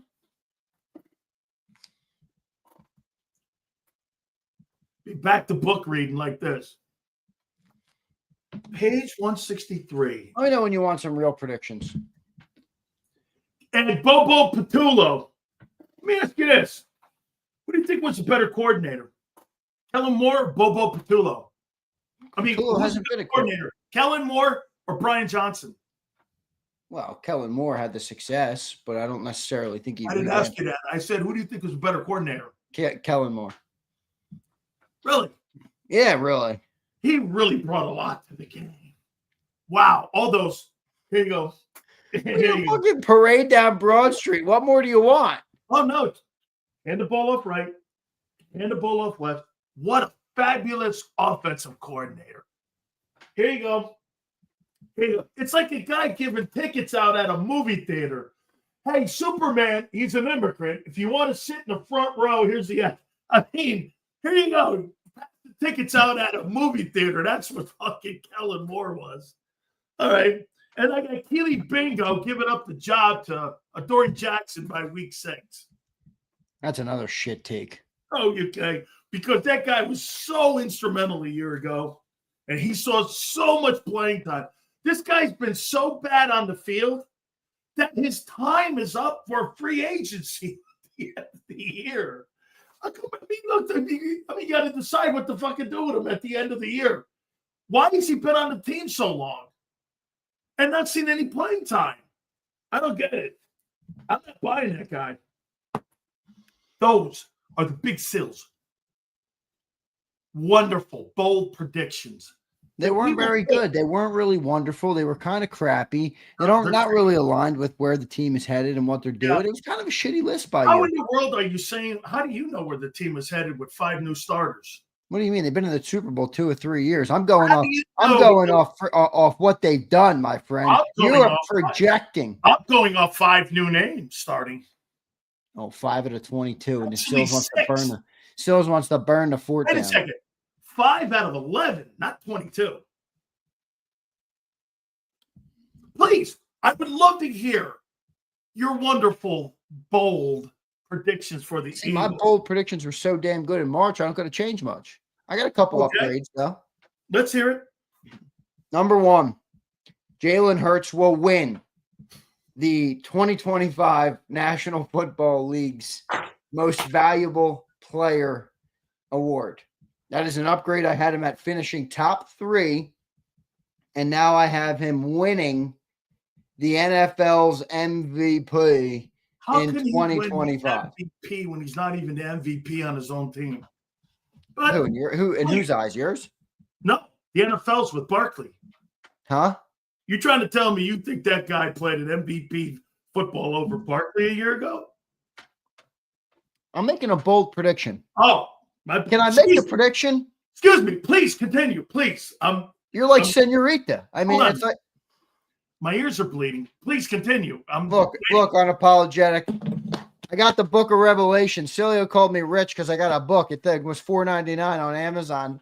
The next day delivery. Thank you to the family that has Amazon Prime. Please continue. Please put those away. They're making me sick. I can't do the segment with them. When I look at clams, I'm getting nauseous. Please continue. I can smell them from here, and I'm in Jersey.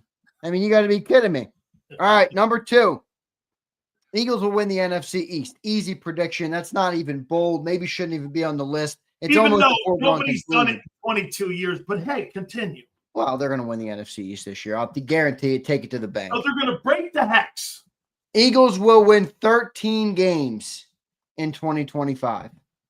Number 4, defense will finish top 5 in the NFL. I'm holding right to that one. I think that's a bold prediction, but I think Fangio, Carter, Vaughn, Coop, Quinion, Nolan, Jalix, Reed. I think them boys got it. So top 5 in the NFL. Number 6, or number 5, excuse me. One question for you. Do you think if you brought everyone back, they would finish in the top 5? No. Okay, go ahead. I think change is good. Change is good. Okay. Hey, go, please continue. Why? It's not good? No. Why? No, I don't. Why is it not good? Because it becomes unpredictability. You have unpredictability when you have change. Well, no, it's good for you as a talk show host. It doesn't. For the team, it's good. You got younger, you got cheaper, you got more explosive. So bringing the same group back or having change, you think change is better? Yes. Last time we ran it back, it didn't work out well for the Birds. You ran it back with mercenaries, not with Nolan Williams was mediocre. He will not live up to the contract. Nolan Williams is mediocre now. He will not live up to the contract. So he went from a $26 million a year player to being mediocre now. He will not live up to the. Josh Sweat's mediocre too. Then yes. No, he's all right. I mean, he's not. Is he? Wait a second. Mediocre and all right. Wait a second. One guy on the open market in the edge got $40 million. Josh Sweat got 18. You tell me. You love to throw around money. You tell me how good is Josh Sweat? Defense in the National Football League. Open League. Market. Josh Sweat got 18. Mediocre and an all right player on it. Okay. Open market. He got 18 million. Sileo's making this guy out to be we lost Myles Garrett. We did it. No, I'm making it out to be you lost an integral part of your number 1 ranked defense. You only had one you only had one all-pro first-team guy on defense. It wasn't like you had a plethora of guys. The thing is, it's not like he had such incredible play. It's not. You can't replicate it. I mean, you can. No, the unit did. And he had 1,000 play. He had like 900. He didn't have BG for the latter half of the year. What's that? And he had Sweat for the whole year. Who was the best football player on the field in the Super Bowl? It was Sweat. No, it wasn't. Watch. He got 2 sacks. 2.5 sacks he had in that game. Oh, yeah. 2.5 sacks means he's the best player on the field. Stop. Not a player or not a person. Your boy even thinks Sweat was the best player on the field. I don't give a shit what my boy says. You keep using John McMullen like he's the arbiter of all things football truth. He's not. Let's go to your prediction. I mean, these are Josh. Oh, 2.5 sacks means you was the best player on the field. He had 2.5 sacks in a Super Bowl. Help that unit hold Patrick Mahomes to behind the 50-yard line for 3.5 quarters, and he fucking was. What was the word? He was all right, and the other guy was mediocre. I love it. Continue. Milton Williams, is he going to live up to the contract? No, but he was great in that system that you had in Philly. Yeah, Moore was too last year. Different places and be underachievers. There is no doubt. Look at all these nerds that have been Sileo-wise. Sweat was damn near MVP. Pat, I love you, brother. No, he wasn't. Yes, he was. No, he wasn't.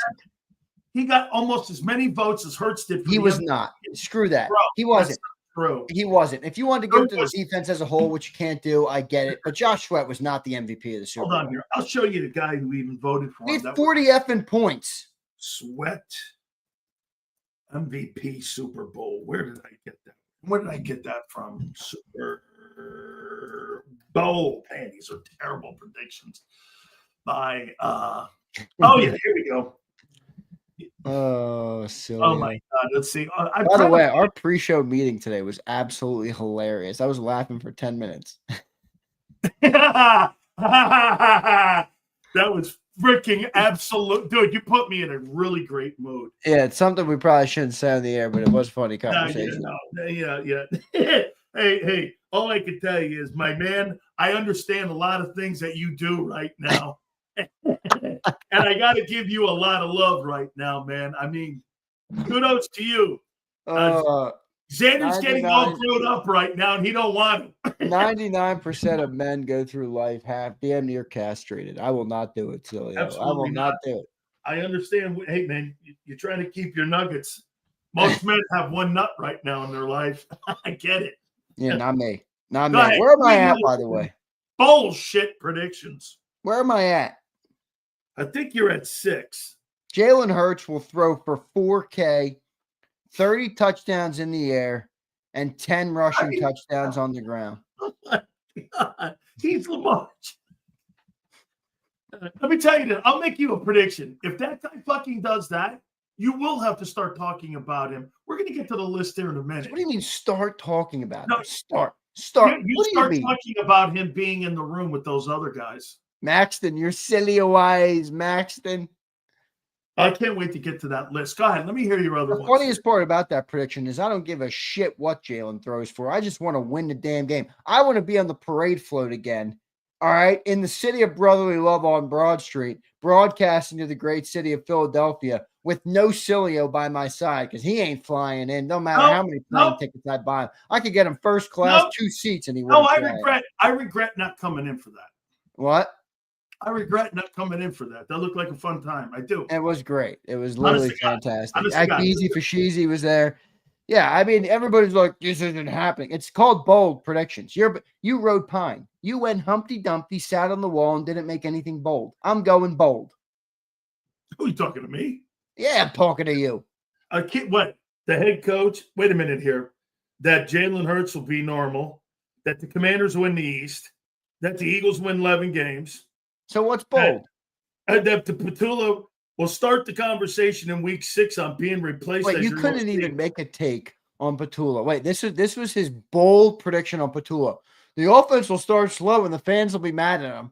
You can say that about any coach in Philly and every player in Philly. It'll be because true. I think they're going to give him the year, but he'll drag the team down into the gutter. But it's not a bold prediction. It's a shitty. Really? I haven't heard anybody say that he's going to be bad. Kellen Moore had flack after 4 games last year. Brian Johnson, Shane Steichen, and Nick Sirianni. Every play caller we've had gets heat from Philly. Bro, this guy will be replaced. That's not what you said. You said he'll get heat. Okay. You said he'll get heat. And then they're replaced. Just like they won't. That's not bold. He'll get heat in Philly because they didn't replace Brian Johnson. That's like saying water is wet. Replace him at the end of the year. That's like saying the sky is blue and grass is green. They'll replace this guy. Man. They will replace this guy at the end of the year. Well, that's bold. Because he's going to. But that's not what you put in your. He's going to be bold. He's going to. Well, again, the conversation will start week 6. So will you upgrade your bold prediction that he will be fired after the year? Yeah, okay. We'll go there. All right, there you go. Finally, I got this guy off the fence. Not on the fence. All right, where am I at? The Eagles defense will have 3 first-team All-Pros.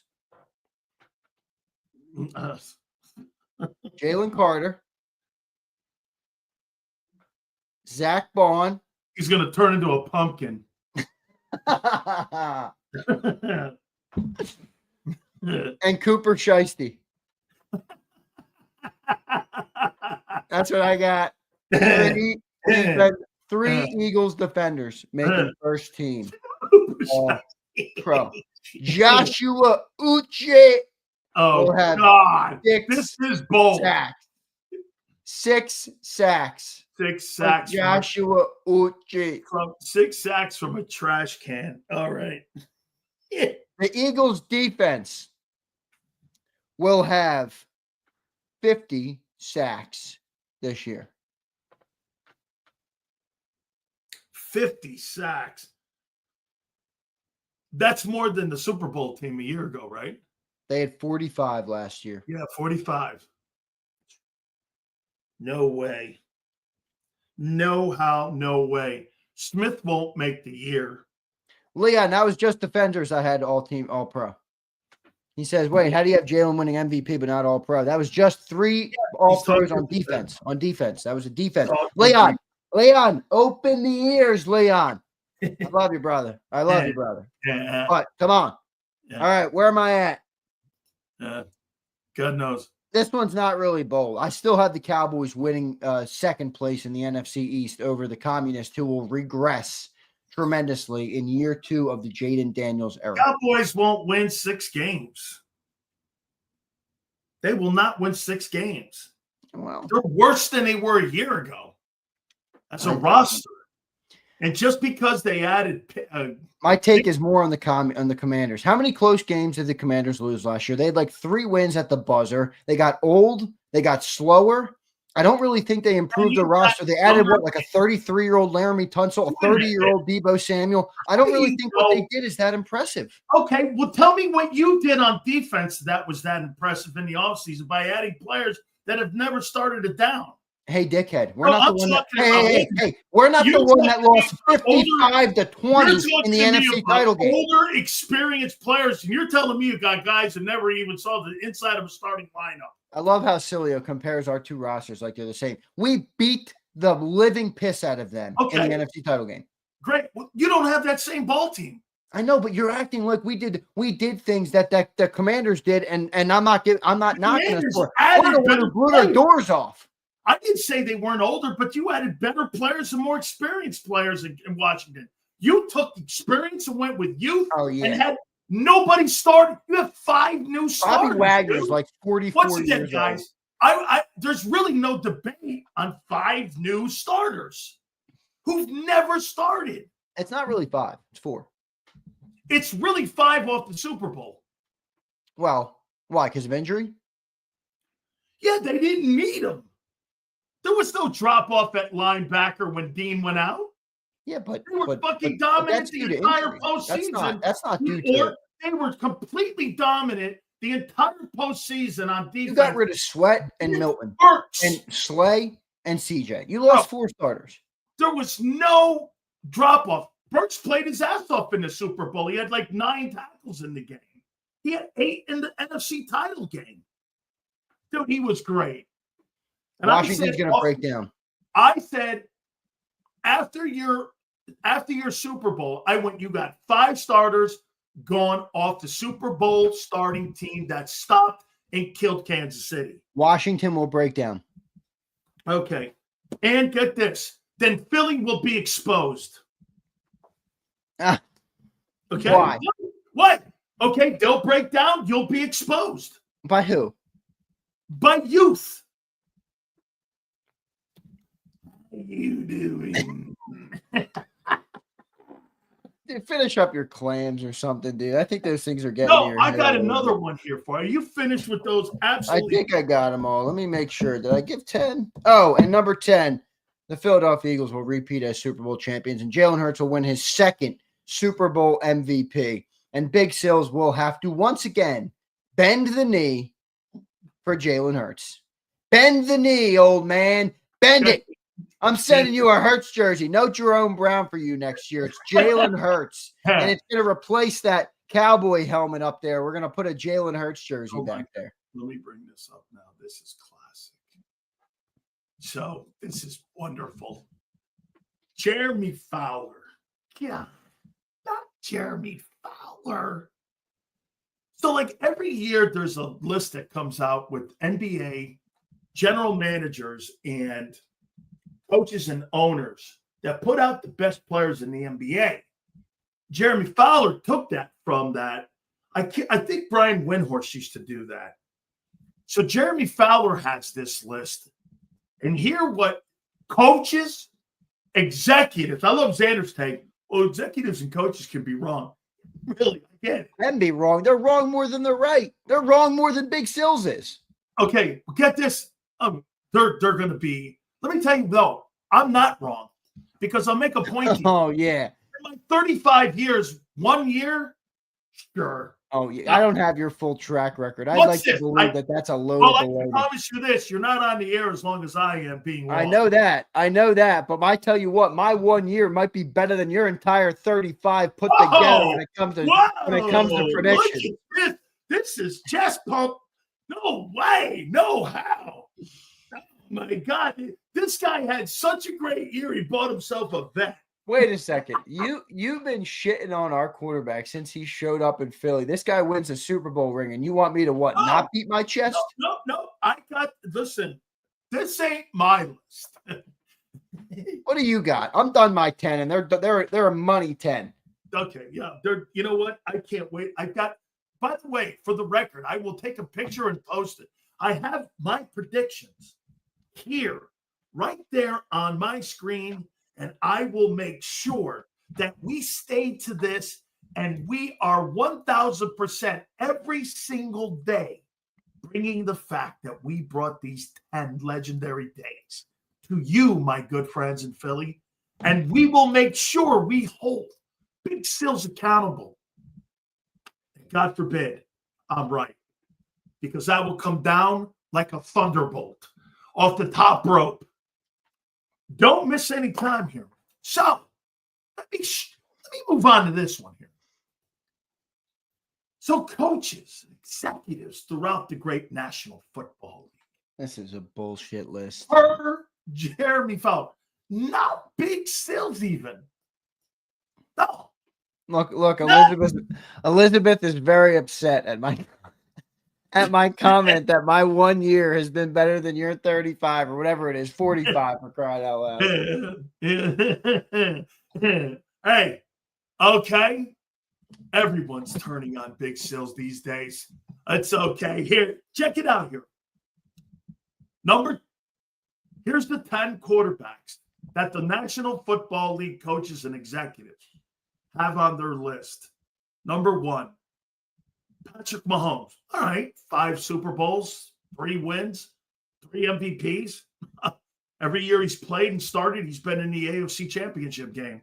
I don't know. Unless someone can show me there at the end of the day. Isn't that crazy, Xander? This guy's now like the LeBron James. He's been in the conference championship game every year. He's been a starter since he's been in Kansas City, which is incredible. It's a great run going on by him. We'll see what happens. That's pretty impressive. Number 2, the reigning MVP of the National Football League, Josh Allen, is number 2. Joe Burrow is number 3. Lamar Jackson is number 4. By the way, just to make context here, this ain't Big Sills' list. This is the coaches and executives and scouts in the National Football League. Number 5. Holy shit. Scout throw is right. The NFL would be easy. Not Jaden Daniels, the 1-year king, has ascended to 5. Even you know that's an egregious ranking. Number 6. Guy's got 16 games or whatever it is, 17 games, and he's number 5 on the list. Number 6. Come on, man. The guy is falling, but he's still in there. He's one of the best throwers of the football all time. He's Matthew Stafford. Number 7. Marcus Hayes' favorite quarterback, Justin Herbert. Most overrated quarterback in the history of the National Football League. Why is that? Because he's 6'6" and everybody thinks he's great, but he can't win shit. And last time he was in the playoffs, he threw 4 picks. Okay. We'll get to this. Wait a second. 4 picks. What do you have to say about that? He threw 4 picks. What would you say about Jalen Hurts if he threw 4 picks in a playoff game? I will get there. Hold on. Funny, I asked this question on Friday, and all of a sudden there's a list. I said, who do you think had a better regular season than Jalen Hurts? Jared Goff or Jalen Hurts? It was Goff, and here it is. They got Goff. I'm not ranking these. I'll give you mine. They got Hurts 9th. and they got Baker Mayfield 10. Here's my take on the Herbert and Goff being there. Well, who has the best team on this list? Eagles. Jalen does. Jalen does. Okay. I agree with that. Not a rip. Yeah, Not objective fact. Objective fact. Correct. That objective fact also has to have the same latitude on the other side when you start talking about Joe Burrow's Bengals. How good do you think would you say Joe Burrow has the worst team of anybody on this list? Yeah. Okay. So do you think that ranking's fair? Him at 3? Yeah. Yeah, I do.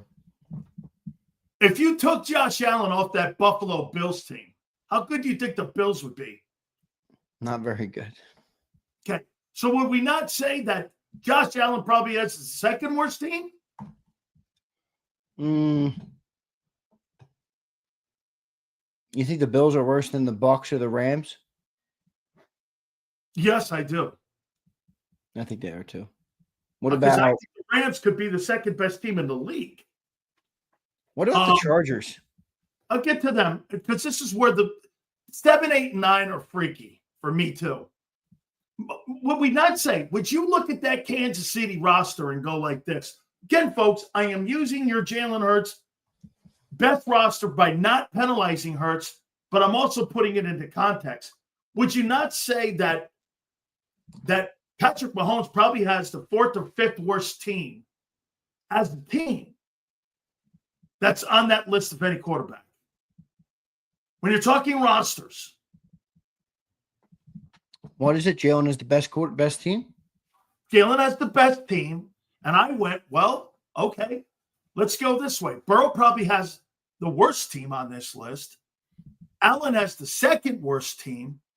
I could make a comment that Patrick Mahomes has the 3rd worst team on this list. Remember, the Chargers were what? They were 4th in rushing and they were 5th in defense total. Yeah, remember a couple of years ago, everybody was like, the Chargers are loaded. Look at what they did in the offseason. And then everybody forgets that. It's like, oh, that never happened. I'm telling you, Justin Herbert is so overrated. Got it. Lamar, also, he has a good team. So his postseason, I happen to agree with you. His postseason failures are more magnified because why? If you're going to hold Jalen Hurts to having a good team, and he has a good team, and he shits the bed in the postseason, well, guess what? That's more on him and not Mark Andrews dropping that fucking passes. So Josh Allen, though, and I agree with your point. I think your point, I mean, I understand where you're going with it. These guys at the top have some of the worst teams, and they're still at the top because they're that good a player. I understand that, but Josh and Joe don't have wins. So, like, even as good as they've been, they need the good team too. Right. But I know that. They don't have it. Mahomes is really the only guy that is actually a one-off. Like, I know some people were like, oh, you can make the argument Mahomes isn't the best in the world anymore, but I don't really know because I think your point is right. And actually, now that I'm thinking about it, you could probably make an argument the Chiefs roster is worse than the Bills roster. Oh, but look, Creed Humphrey, Chris Jones, McDuffie, and who? Yeah, not that many. Not that good. Okay. Not that good of a roster. Okay. Now let's go down the list here. Here's something here. Jared Goff. Jared Goff, would you say that the Lions are the closest roster to the Eagles in the league? Frank Ragnar's going. You know, Aiden Hutchinson could be your Jalen Carter. That's true. And he was how many sacks did he have when he got hurt? In that 5 game but then he got hurt. Right? Yeah, I think that probably. I'm a little concerned about those coordinator losses. Okay. It's the first time in Dan Campbell's career he lost both coordinators. I'm talking more the rosters that the quarterback has on both sides. Yeah. The 2 running backs. Would you say that the Lions have a better backfield than the Eagles combined because they have 2,000-yard rushers? I'm not saying better talent. They're not. Nobody's better in that backfield. Nobody's better in that backfield than Barkley. But I agree. You got 2 dudes that could be 1,000-yard rushers. It's a push, though. I'll take Saquon over the 2. would you not look at it and say that their tight end, that Laporte guy, is in the conversation with Goddard? I think he's in the combo. I'd take Goddard slightly from a talent perspective. Okay. You have a better old line, but look at the safeties, man. You got that Branch and that other kid. You get the best safeties potentially. Yeah, Kirby Joseph and Brian Branch. They got a right. nasty set of safeties. Right. The corners, the kid from Bama, who I like, still made the all-rookie team. I mean, that's a pretty good roster. Yeah, it is. It is. So Goff's postseason failure this past year is accentuated, in my opinion, because you have to use the Jalen. There's only a few quarterbacks on this list where you can use the Hurts factor, and here they are. Goff, too talented to fail. Lamar, too talented to fail. Dude, Jaden Daniels, like you even say it. You say it every day. Don't talk to me about a franchise that hasn't been anywhere in 25 years. He took them to the fucking NFC title game with trash cans. Yeah, but you used to say this about Hurts. Right now, it's a one-off. I completely agree. I would never put him that high. He's 10th to me. Yeah, I think that's right, 10th. He's 10. Baker Mayfield, in my opinion, has more equity with me. Hurts is what, 5 for you? Yes. Here, I'll give you my list. I can live with 5. Here's me. Okay, Jalen, and by the way, I started bringing this up 2 weeks ago. Jalen Hurts is on the best roster in the NFL, and there is no negative. But if you're going to use that same metric, where are these other guys? How good are their teams? You look at playoff interceptions. I get it. Okay? Hey, what was that in a playoff game for him? How many years had he been in the playoffs? Wasn't that his first year in the playoffs, Justin Herbert, when he threw those picks against Jacksonville? Wasn't that his first playoff appearance? I don't remember. I'd have to go and look. That was his first year in the playoffs. I don't follow losers that closely. Okay. How did Hurts do in his first playoff game? Not very good. Okay. Now, he didn't have a good roster then. No. He didn't. He took remember, Devontae Smith was a 1. He had Jalen Reagor out there. That wasn't a good roster. I do not hold Jalen Hurts accountable for any of that 2021 year because it's a first-year starter. When he was actually pretty good for a first year, wasn't it? Into the playoffs, they turned it around after 2 and 4. All of that, correct. Here are the only guys who use the Jalen Hurts metric on. Hey, you've got to play better in the postseason. Baker Mayfield, Matthew Stafford, Lamar Jackson, and Jared Goff. Those are the only guys on this list that have really good rosters. The rest of these guys do not. They have horrible teams. The Kansas City Chiefs, the Chiefs would be a 4-win team if Mahomes is not on it. Allen's team would be a 4-win team. The Bengals might not win a game. So the Bengals do have a good offense. Not an offensive line. I'll take that back because that one kid Brownie, remember that kid Brownie stepped in? Yeah, and they got Jamar and T. They got some good players. They won some games. I forget. They gave the kid Browning too. The kid from the university. I forget what his name was. Somebody in here. They gave him like a contract extension too because they thought he was so good in substitution. But you see where I'm going here? So here's my list of where I would go with this. I mean, look, Mahomes is 1. I'm sorry, man. I got Burrow too. I think he's the best pure passer in the game.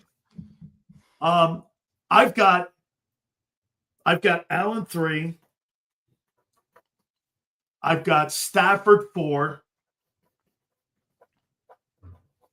Wow.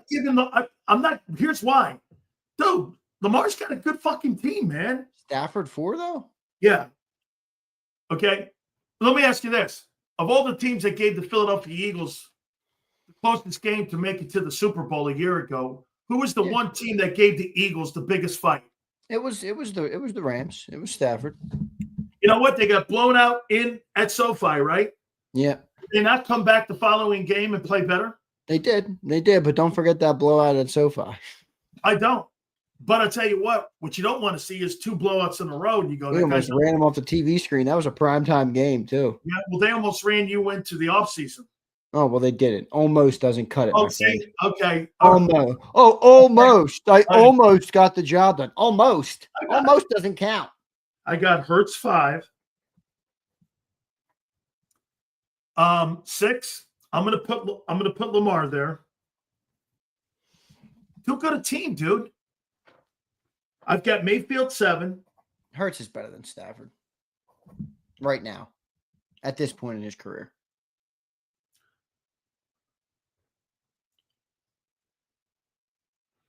I don't know, man. Well, how about this? Okay, so the closeness between 4 and 5 will be determined this year. If he has another great year, Jalen Hurts, we're talking about either being 3 or 4. Dude, I think the closeness between 3, 4, and 5. I think 1 is he's just clearly separated. Well, he's the one that actually breaks the chain of the way you laid it out earlier. He's the one with not the great team and the wins. He's got it all. Mahomes has the most. But I think Burrow's actually is more skilled than him. I do too. But skill isn't everything. Just like arm talent's not everything. Arm talent's no guarantee you're going to be a good quarterback or win a lot of football games as a quarterback. Correct. It's just not. That's Brady. That absolutely true. And at 8, I would put Herbert at 8. I'm using this list. I would put Golf at 9, and I put Daniels at 10. I think Jaden Daniels is going to be a sensational football player. But bro, I'm putting Baker above. Did you put Baker above Daniels? Yeah, Daniels is 10th. I got Baker 7. Yeah, Baker's good. I got Baker ahead of Herbert. Baker's underrated right now, from a national perspective. I got Baker ahead of Herbert. I get here they are. Mahomes, Burrow, Allen, Stafford, Hurts. By the way, you know what's crazy? Every single one of these guys outside of Allen have been to Super Bowls, and some have won it. Mahomes has won it. Stafford's won it. Hurts has won it. Of those 5 guys, I got 3 dudes that won Super Bowls in the last 5 years. Get this.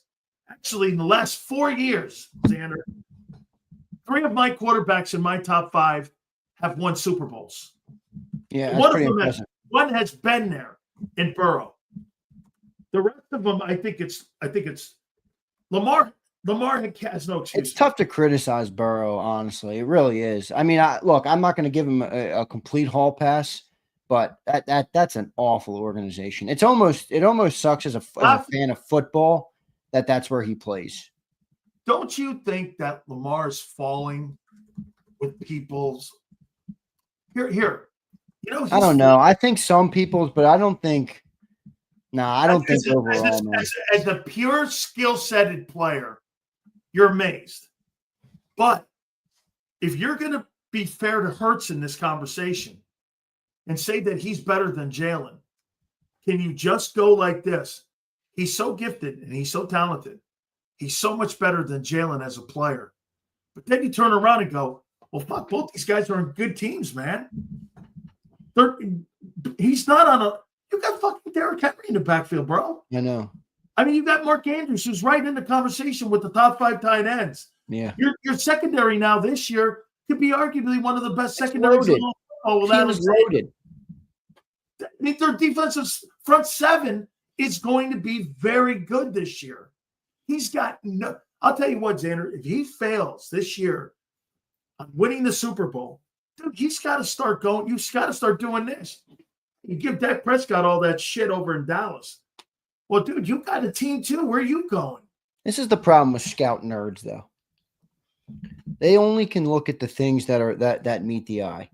And there's more than meets the eye when it comes to quarterback play. All right? I believe that, honestly. And that's why I have Jalen a lot higher. And I understand some people, like I said, I'm fine with Jalen at 5, in the top 5. I have him higher because I believe the body of success or the body of work he's put out in the field speaks for itself. And in a couple of years, when I believe he continues to win at this level, and if the Eagles add another trophy to the mantle, I think the whole world is gonna change on Hurts like they did on Brady early. The other thing to point out on this list, Sills, who's the only quarterback on that list that wasn't a first-round pick? Jalen Hurts.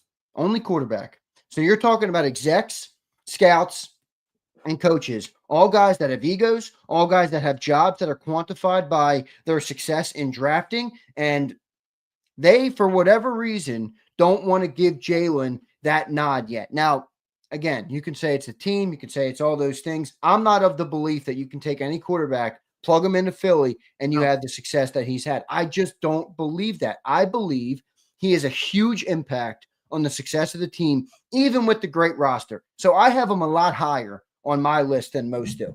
And I will make this point to you. And, we're going to read some supers here in a second here. We got Gary in the back, but I'll tell you one thing, and Gary will tell you. One of the problems that you have with the NFL and how they have perception, Gary Cobb was a late round pick. Gary Cobb they hold it against you. Held it against him his entire career. 100%. But guess what he did? He was a 12-plus year guy. That's 1% of the 1%ers that play in the NFL. Nobody plays. But another perfect example of this is modern day Mailata. Jordan Mailata has never made a Pro Bowl. Are you out of your mind? 7th round. That guy was the best tackle in football. No Pro Bowl? Why? Because he was in 7th round. That holds on people. It does. Really, especially even at the quarterback, it's more heightened because every team sells the future to try and draft a quarterback at the top. They all do it. So When you have a quarterback that doesn't get taken in the top or is even considered at the top, all those scouts, all those GMs, all those guys say, now I know I was right. They have jobs. It's the team. It's you the said coach. It's AJ. It's Saquon. Every year it's something new. How about the quarterback? You said it. They have jobs. And when you misdraft a guy like Cobb or Mailata or any of these guys, they do this. Well, he overachieved and, right. You know how many linebackers were taken ahead of Gary Cobb that were stiffs in the first 2 rounds? I bet you more than we can count. Absolutely. But they hang that on back in the day too. How many rounds were there? 12 rounds. Yeah, there was a lot of rounds in the draft. Gary was down there. Yeah. Bro, I mean, today he'd have been a free agent. He'd have been resume speaks for itself though, doesn't it? Oh, bro. Nobody plays 10 years in that league. I know. It's a very hard thing to do. What's the average? 3 years, right? 3 years. 3 years. 3 years is an average playing in that league. Before we get to the supers and Gary here, I'm going to show you something about Nick. So Nick Sirianni moved up to CBS list and Coach of the Year, right? They put him at 4. Okay. Here's a prime example of the organization and him being part of that organization. I'm not giving any rips here. I'm going to read these names to you, Xander. Shane Steichen, Jonathan Gannon, Kellen Moore, Sean McDermott, Frank Reich, Ron Rivera, John Harbaugh, Todd Bowles, Doug Peterson, Brad Childress, David Culley, Pat Shurmur, Leslie Frazier, Steve Spagnuolo. These are all former assistant coaches in the last 25 years that the Eagles have had elevated to being a head football coach at one time or another that worked. So for anybody to say that Nick picks his assistants, this has been going on for 25 years and a quarter century, that the organization has picked great. Yeah, but I'm good with it because it's like the success is there. You know what I mean? Like the organization is obviously operating at a high level, and they've gotten better over time. I mean, Jeffrey Lurie, say what you want about him as an owner, the guy doesn't seem to really miss on head coaches. I mean, John brought that up this morning on the show. Assistants. How he wanted Josh McDaniels in the most recent hiring cycle. Jeffrey Lurie goes out on a limb and picks up Nick Sirianni, who's talking about flowers and all sorts of crap in the opening press conference. The whole world's like, who is this dude? Well, right. Here we are, 2 Super Bowl appearances later, another trophy on the mantle, a parade down Broad Street, and everyone's, oh, maybe he was the right coach for the job. So Jeffrey Lurie's been really good at that. I can't really knock the setup that they have. He's been sensational. But you're not wrong in the way you said it. I mean, you're not wrong. You're right. I mean, they have done a great job at finding the assistant coaches. And to this point, they've not had a coach since 2000 have a losing season coaching record-wise. And you've had 2 different coaches take teams to Super Bowls and win. Right. Right. So All right, let me get these supers. I want to get Gary up here. Phil's fan checking in. What's up, brother? Phil's doing good right now. A little all-star break right now. He says Jalen is the only QB on that list who wasn't the first rounder. There you go. I think that skews GM's opinions, but they all end up fired anyway. So who cares what they think? No. Listen, he's right. But here's the one thing the Eagles did that was correct. When they saw that Wentz wasn't going to be the future, remember they ate $33 million, Xander, of a salary cap hit. Yeah. To get his ass off that. And look what those picks resulted in. Jalen Carter was part of that whole Wentz deal. You know that? Do you know that Jalen Carter was I know. part They of got their haul they got from Wentz. The Wentz deal was crazy. Absolutely. Toys the Jigga checking in. He says, you're on the air because you're entertaining, not for being right. Take a knee. Take a knee. You're going to be taking a knee when Hurts goes back. Oh, my God. I'm going to give Gary my bold prediction. Korsky says, Kyle, what up, man? I better see a blowout in week 4, not us. If I do, I'm going to lose my shit. Uh-oh. He's afraid of the Bucs. What are you afraid of the Bucs for, Kyle? Come on, man. Yeah, not after losing Tristan Wirfs. Prince Swayze checking in. He says, some people take 5-hour energy shots. Stills just slurps clams and calls it pre-workout. Ain't no way seafood's supposed to make you hyper, bro. I got my put those away. Gary doesn't want to see them. I don't want to see them. The audience doesn't want to see them. I can smell those clams from here. All right? Please. Penn says, don't put your career on the line, Big Sills. Nah, you know what? I'm going to let these Stunads, if you repeat, you Stunads are going to get 2 hours on the 14th of February. What is that? The 23rd. 23rd of February. What date's the Super Bowl next year? 14th. The 14th? Yeah, I'll do the 23rd. It'll be a good day. I think we got them all. Did we get this one? 2K flat post and regular season off 350. That's not bad if you add in post if they play 4 games. Yeah, that puts it back over 420. We're only gonna have 3 games in the regular. Yeah. But I unplugged my mic. My bad. Yeah. All right, so it's a great show, brother. I'll catch you. All right, Junior, I appreciate you guys. By the way, folks, they're doing a great job there. But hey, I can't wait to see all the videos that are going to be posted next week. Make sure you guys keep checking out Birds 365 because John's going to be out there. Hell, Gary's going to be out there real soon too. I mean, hey, get this. Speaking of that, the Lions reported today. I know. The training camp. How's that, right? Quick, brother. I can't wait for football. Absolutely. I appreciate you, Big Z. Thank you so much, brother. You got it, man. I appreciate all you guys. Please hit that like button. Yeah, hey, think of this. Gary Cobb, what player you see the most improved? We'll do. How about this? I'll ask Gary Cobb that. I'll ask G Cobb that question. Let me say this to you, man. Gary, I forget where he was drafted. He may have been a 10th rounder. And he goes on to play 10 years. Do you know how likely, do you know what Gary Cobb would be considered back in those days? A camper. Gary was a camper and turned it into a 10-year career. Guys, you know what my wife says about guys like that? My wife says, oh, every guy who plays 10 plus years in the NFL should be in the Hall of Fame. Yeah, because that's the kind of guy you are, man. Gary was a 9th rounder. Okay. By the way, look what I did for him today, too. Look what I got going here, folks. Okay. I got Stanford High. I got the Black Knights on. They sent me gear. I got to get G Cobb some Black Knights gear. G Cobb, Craig Bingham, all them dudes, man. The guys back in the day. Without further ado, from Fox 29, our very good friend G Cobb joins us now. See that there, G Cobb? Look at that there, brother.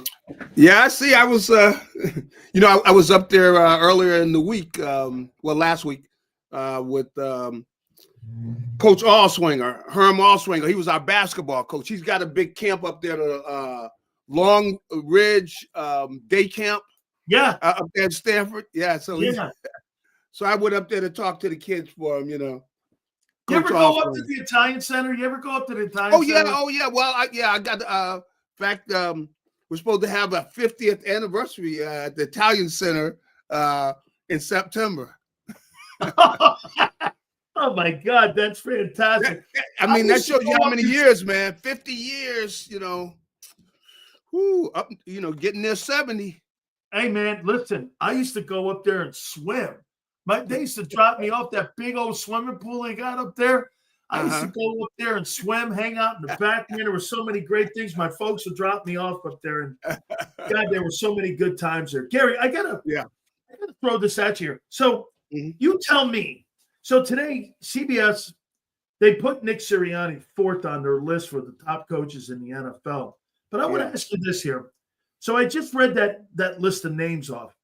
Shane Steichen, Jonathan Gannon, Kellen Moore, Sean McDermott, Frank Wright, Ron Rivera, John Harbaugh, Todd Bowles, Doug Peterson, Brad Childress, David Culley, Pat Shurmur, Leslie Frazier, and Steve Spagnuolo. These guys have all gone on to become head football coaches in the NFL. Is Nick part of a really great organization? Or do you think, what has Nick added? Has he added? Or is he part of the environment that they've created the last 25 years? Well, I definitely think that he's part of the environment. But the thing Nick has done is he's brought in a personal part with his connection with the players. That's the thing that he does an extraordinary job of. He focuses on first communicating with guys. Like from what I hear, and I haven't sat in their post-game stuff, they lose and everything. He comes in there and he's flat out honest. We screwed up this, we screwed up that, whatever. And having guys, and really what he does is with the veteran players, leaning on them to be leaders on the team. And they have some tremendous, veteran players on their team.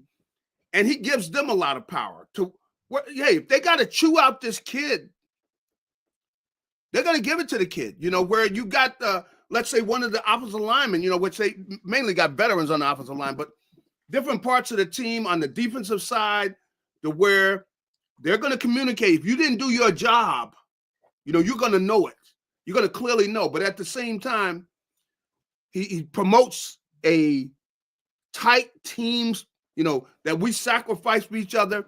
We're out there to win, but we're going to be honest with each other.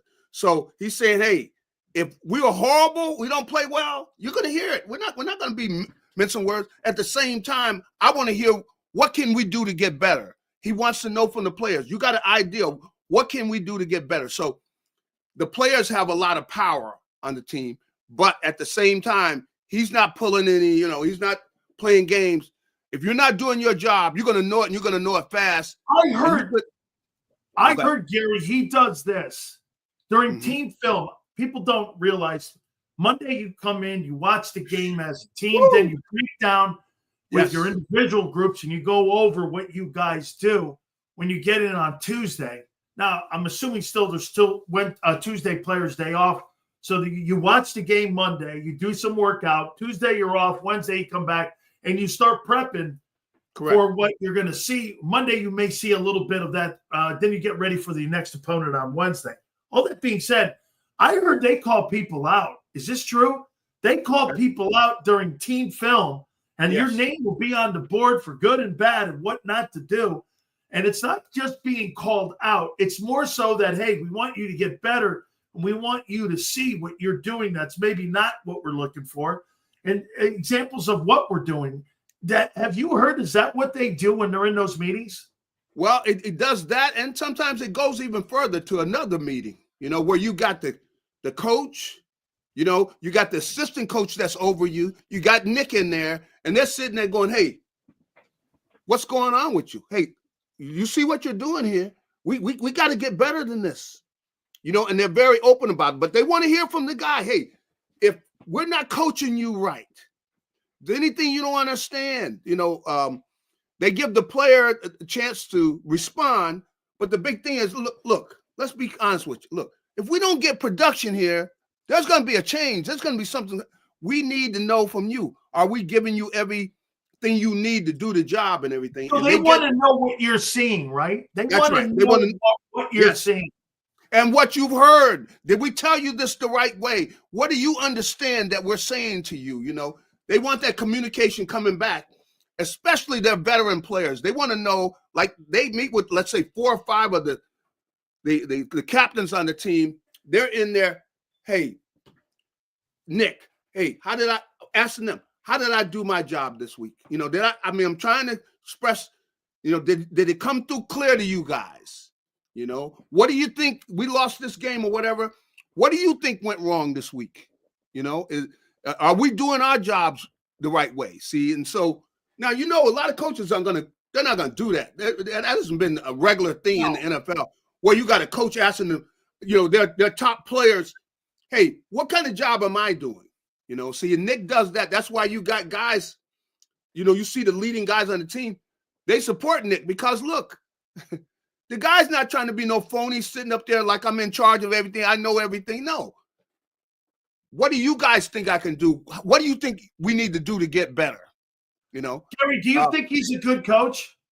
I definitely think he's grown into a good coach. I think when he came here, he wasn't the best. I think he's gotten better where he understands how to communicate with his players. He gets like you think of this, like the veteran players, the top players, the captains, they got a lot of power on the team because he asked them, what do we need to do? Then he's letting them go out and take that message to the guys. Because really, come on, what registers with you more? If you got your teammates in your face, look, man, we got to get more out of you, dude, man. Hey, look, what do you need? But come on, man, we got to get more out of you. You know, you got to play better than that. You got your teammates talking to you, you know. So the thing is, they have everything open, you know, and he's got it where the open communications and everything. And that's why, you know, this team, look at the way they were last year. 4 games, 2-2. After that bye, because they said they had a meeting and everybody let everything out, man. And you see they came back after that. They went to that running game. The defense, after a while, started coming on. And this team went on and won the Super Bowl. Now, that was unlikely. Look at first 4 games, they're 2-2, man. You know, and really some of their better players, you know, haven't been played their best ball and things. I mean, they were really quarterback, including the quarterback. Yeah, including the quarterback. Well, the first 4 games. Let me ask you this question. I don't know what it is, but it seems that both quarterbacks, and Gary, you know this, quarterbacks and head coaches seemingly are always connected at the hip, whether it's Montana or it's Bill Walsh or what have you. You've got, you know, Chuck Noll and Bradshaw and all that. You know, they're always connected. Belichick and Brady. Mm-hmm. Who do you think gets more heat? Is it Hurts or is it Sirianni? Who do people who still do people not buy the most? Is it Jalen or is it Nick? That's tough because a lot of them, some, you know, you hear people talk, just no respect for the guys, you know. So I think that's tough to say because I hear both of them getting grilled, you know.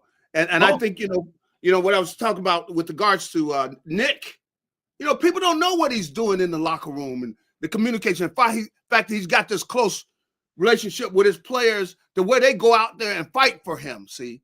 Because clearly that's what they did last year. I mean, they put it together, man, and they went to war on people. And really they won running the ball down people's throat. So you got to show up every week. You're going to run the ball down people's throat. That means you got to have a lot of emotion you're showing up with every week, and you're beating them defensively. It wasn't where you just got a quarterback that's throwing for 5 touchdowns a game and everything. That team won because they showed up every week.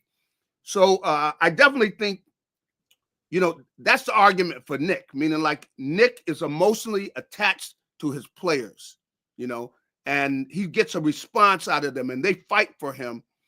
And you've seen a lot of the same things for Jalen because of the guys talk about the way Jalen works, that he's in there before everybody. He's working. And, you know, the thing that people take for granted with Jalen is the fact that, Saquon was the heart of the running game, but Jalen adds to the running game because he's a threat. Every time he puts his hands on the ball, so that might occupy one guy or whatever. But a lot of times that one guy was the guy that could have made the tackle, but he can't because he's froze because he's afraid Jalen's going to keep the ball on a run. And so now Saquon is dealing with one less player, and then, the big thing with the weightlifting that Jalen does, the work he puts in and the commitment. So the running threat is a big part of what the Eagles are able to do, and they occupy people. So I think that I couldn't go one or the other. I think they're kind of like they're married, man. Yeah. They both are not. They both are guys who nobody sees. They're both of them very underrated. Everybody, underrated. They're both underrated. Come on, nobody respects either one of them. Come on. Here, let me go. Here with you with this list. Yes. So Jeremy Fowler came out with a list like they do in the NBA with executive scouts and coaches, and here were the top 10 quarterbacks that they named. They got Mahomes 1. They got Allen 2. They got Burrow 3.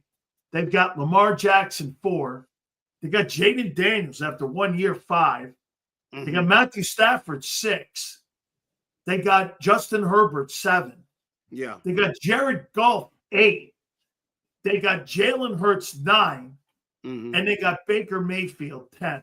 Now, before you answer, I pointed this out and I said this. Okay, there's a big thing with Hurts that people do this. Well, why are you penalizing Jalen for being on a good team? And I've been saying for months now, I'm not penalizing him. But you have to use that same metric, Gary. Yeah. What would the Kansas City Chiefs be without Mahomes, a 4-win team? Joe Burrow's on the worst team in football. Yeah, he's in the worst organization. And he keeps them relevant. The Bills would be a 5-win team, too. That's another awful roster. I mean, Lamar's the only other guy you start to do with the Hurts factor. Dude, you're on a good team. You got to win. Jared Goff's on a good roster. You got to win. I mean, why is it so hard for people to go like this? Man, Josh Allen, Joe Burrow, Patrick Mahomes, those guys are better players. They're just better players than Hurts. And you turn around and you go, listen, the best player at that position doesn't always win Super Bowls.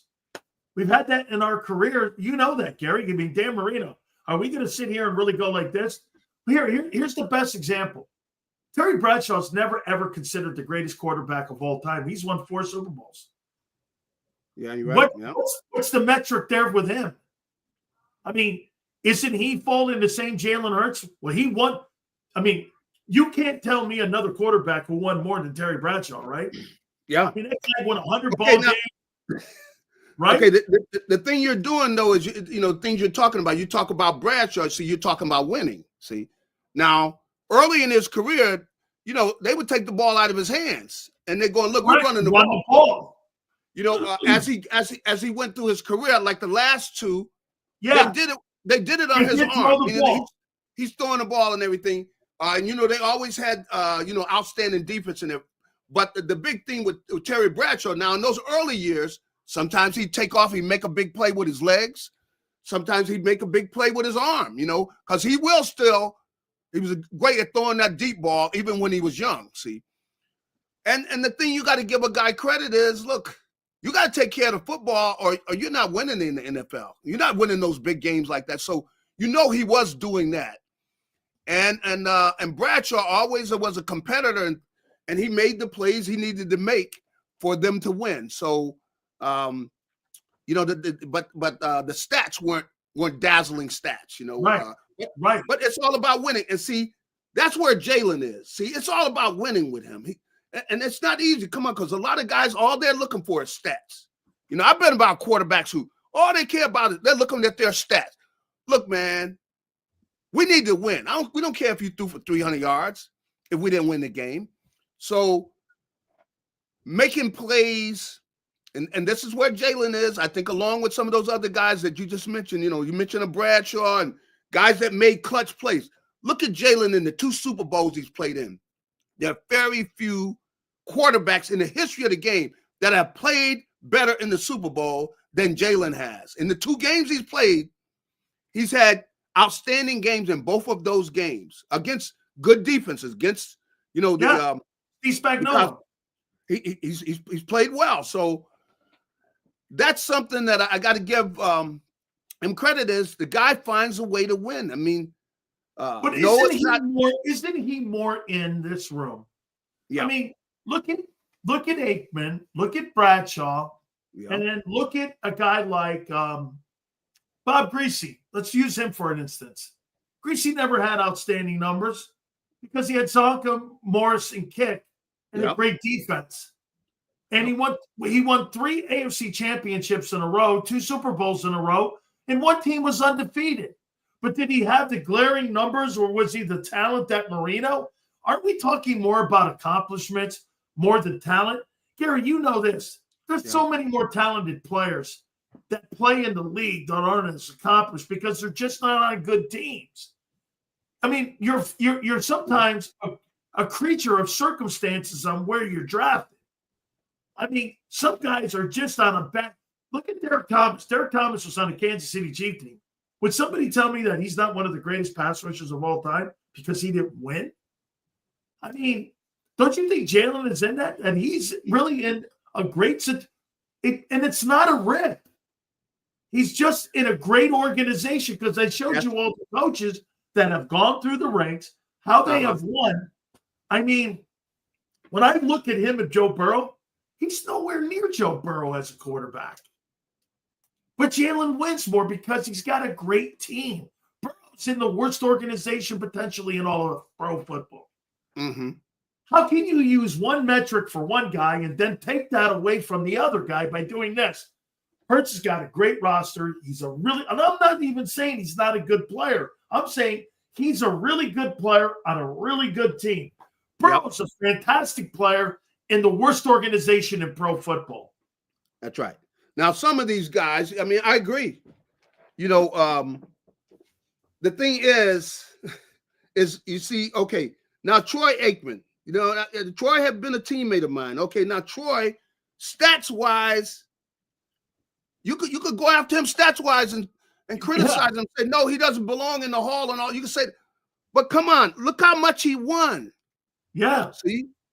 All the Super Bowls, big plays at the right time. I mean, how many times did he make big throws when they needed it? Huge NFC championship games. Yes. You know, I mean, beating San Francisco, you're going against, and this wasn't a San Francisco team. This was a San Francisco team that was at the top of their history. Hey, Larry, no free agency. They didn't move anywhere. They were there. That's right. So you got a great team, and they would go in there and beat them. And if they needed Troy to throw the ball that game, he's throwing the ball for 300 yards, 250 yards, whatever, and 2 or 3 touchdowns. So that's really why people look at him and say, well, you know, hey, when they needed it, he'd take the ball and carry that team. But most of the time, Emmett and that running game was the core of their offense and stuff. But you can't take that away from him. Now, I could say all of that to say that Jalen finds ways to win, man. As long as he keeps that, you find ways to win. But I look at a guy, let's say like Justin Herbert, who he's on that list. Yeah. Justin Herbert hasn't won one playoff game. They haven't won one playoff game. Now, all those teams in the AFC, you can't tell me he should not have won at least one playoff game yet thus far in his career. I don't know what year he's in yet, but you got him up here. And in the playoffs, the guy has not got it done yet. See, he hasn't got it done yet. So I think some of those quarterbacks, and it depends on how you want to weigh this.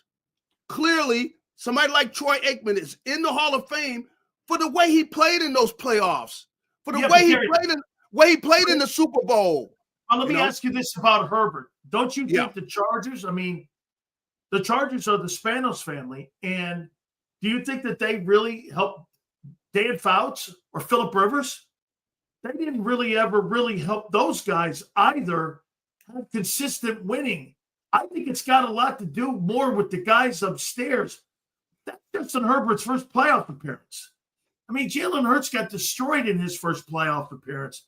And I get it. Listen, winning Is it two different conversations, Gary? Is it you take advantage of what you have, and then over here, aren't you asked to do a different job description at some of these lesser organizations? You've got to carry the offense. You've got to carry the game. You've got to carry this. Hurts doesn't have to carry the team. Like, he does not have to be good every week. I mean, look at the Rams game. He had 65 net yards passing. If any of those other quarterbacks have 65 net yards passing, you're getting beat 55-0. You're not winning 27-10. You're just not. I mean, how do you quantify that, though? I mean, this is really a tough conversation. That's why these are great arguments, because you can look at, depends on what angle you look at it at. You can give a guy a plus, but it depends on how you're looking at it. Now, you talk about that Rams game, but you look at the other games. Of course, he made a touchdown run in that game. I don't know, what was it, 50 yards, something. I mean, how many quarterbacks in the league gonna take off and make that run like that? And see, he does that, and what it does is it occupies the defense, and so Saquon takes off on a lot of runs where him just faking the ball, and there's a threat of Jalen keeping the ball, and it occupies one or two guys, and that ends up opening things up for them. So this is the reason people sit and argue all the time. I see the guys over at the gym arguing about what we're talking about right now, because you could see where either way you could say, you know what, that's a good argument, that guy there. But doggone, say what you want about Jalen, the son of a gun is a winner. Yes. And there's not an accident. The guy finds ways to win. So how far do you carry that? That's the whole thing. Here's what, again, you're right. Yeah. I am not in any way telling you that Hurts is not a good player and takes advantage of the players he has. My question again would be, well, Gary, you were in Detroit. Yeah. Was that a good organization when you were there? Well, we went to the playoffs a couple times. It was okay, because Monty Clark, Monty Clark had just come from Miami. He really brought a number of their people over there with him. So they were trying to work it, never really got to where we were consistently winning, even though, we're pretty much. Look at what you're saying here, though. Yeah. When you go to Philly, you are consistent. You are in a good organization. Like you said, you had spotty moments in Detroit where you were good, you were bad, but you were never consistent, right? Correct. But you're in Philly, you're consistent. And that's right. A good organization when you're inside that org. That's my point. Players go to places like that, just like yourself. Nobody really goes to a consistently winning organization. It just doesn't happen. So that's my contention when we're talking about how you look at quarterbacks. I mean, if we're going to use that metric you just had as your own player, you just said it. Your career was in Detroit. You were like, hey, a couple of years, man, we really looked good. We had the talent. All of a sudden, 2 years later, we're back down here again. We're up here. Well, the Eagles have been like this the whole time. And that's all players want to have, right? Always be in the game. Well, that's true. And they definitely are there. I just think the thing about Jalen, been to the playoffs, numerous times. But every year. Two of those years, though, in the Super Bowl. That's crazy great. At this point in his career, it's a good start. Now, if he stays on this pace, he's going to the Hall, because that means he'll go 2 more times to the Super Bowl, just about, or maybe 3. If he keeps on to where he's going to the bowl at this pace,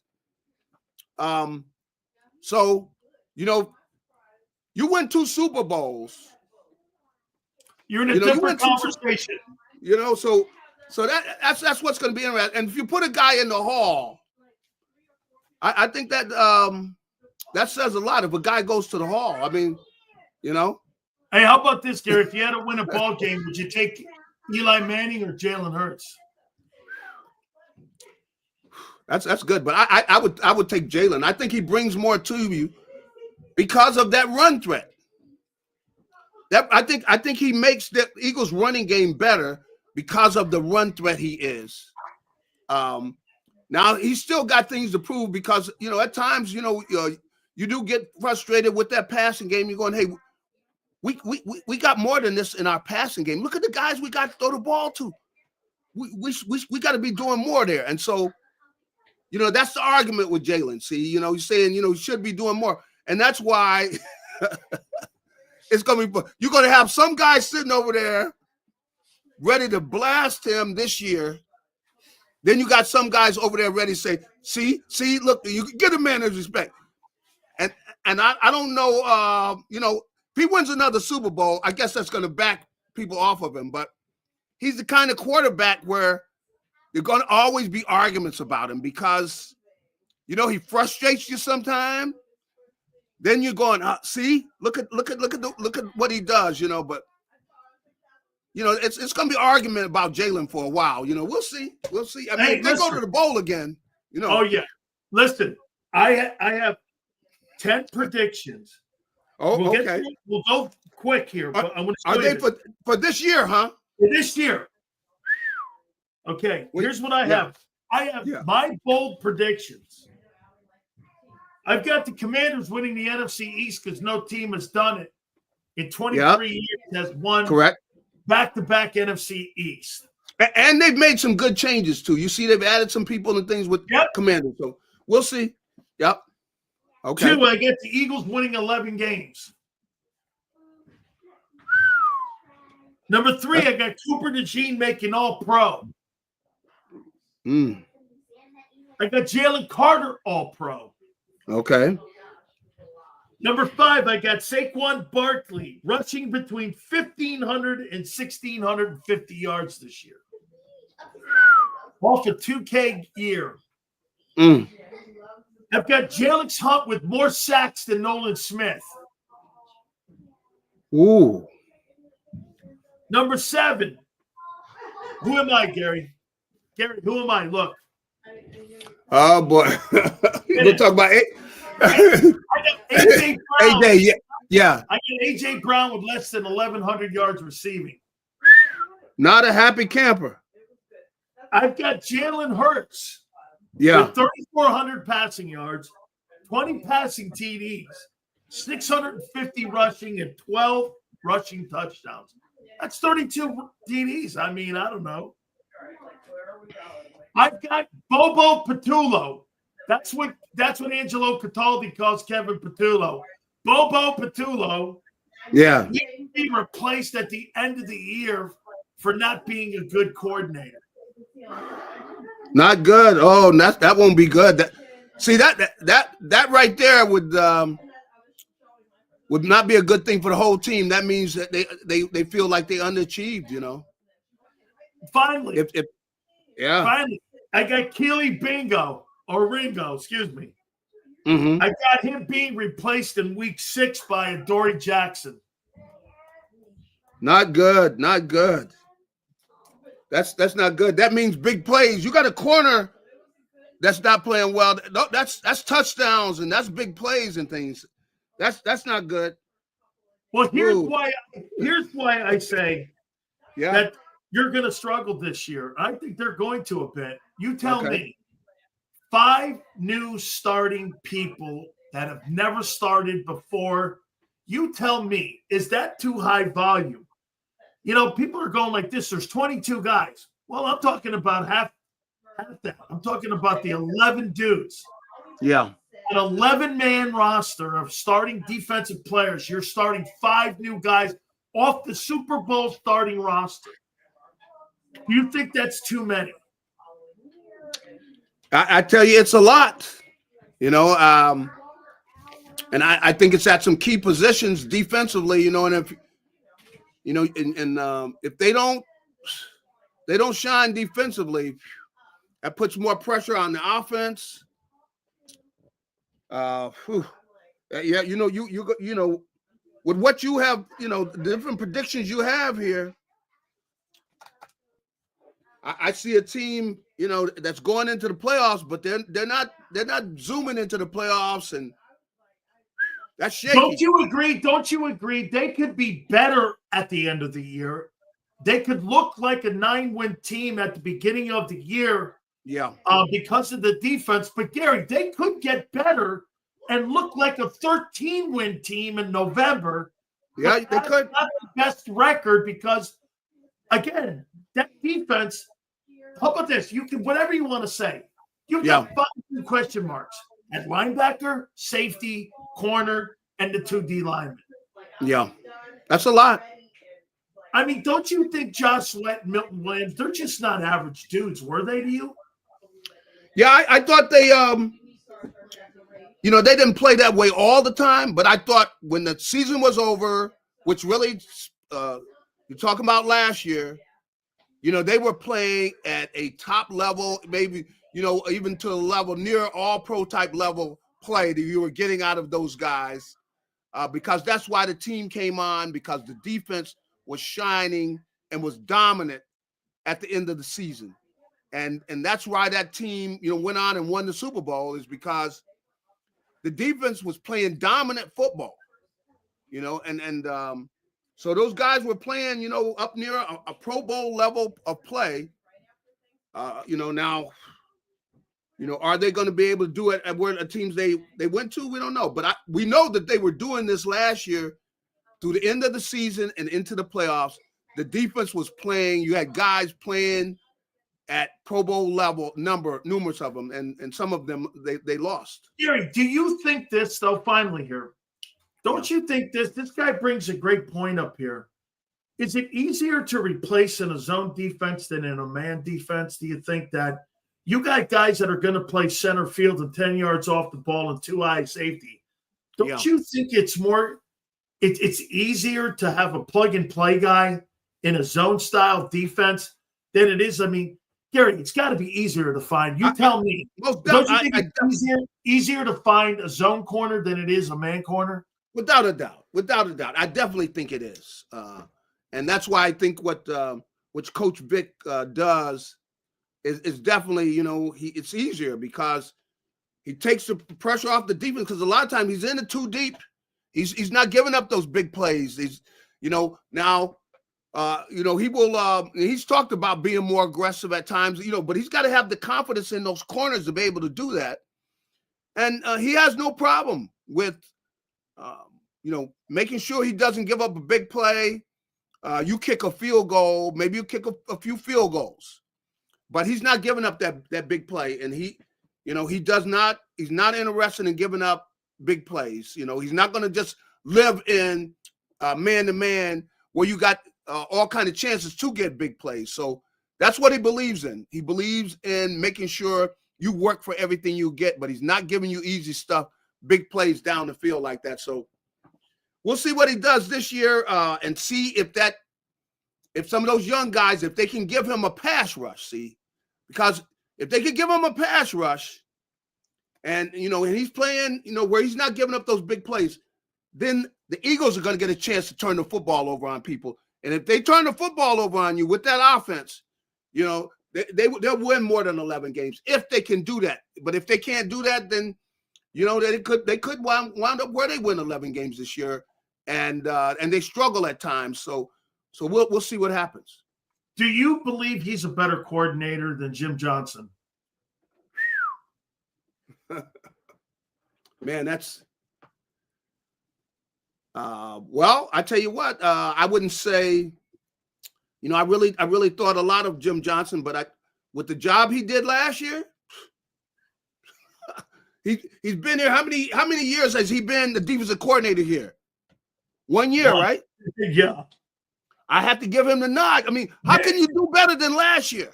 Hey, and he won 4 playoffs. Come on.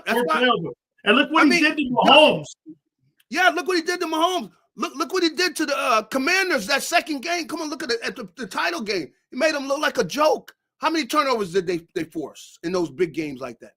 Yeah. So right now he gets the nod. I mean, and they, if we could see something like that again, man, woo.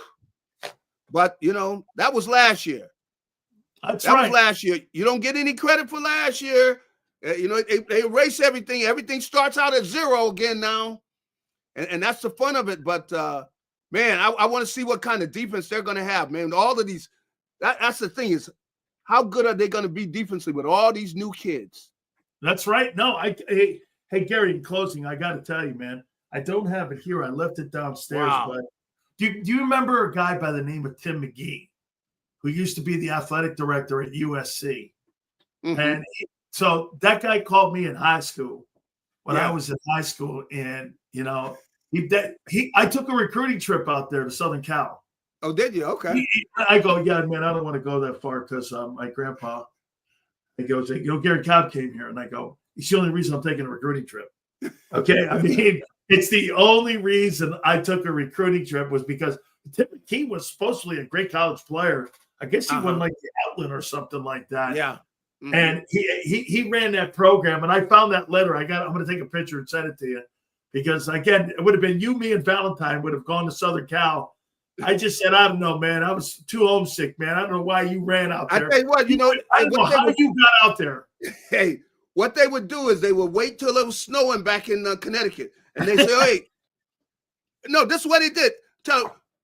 When you guys want me to come out, they go, look, hey, we'll call you. We'll tell you when you're going to come out.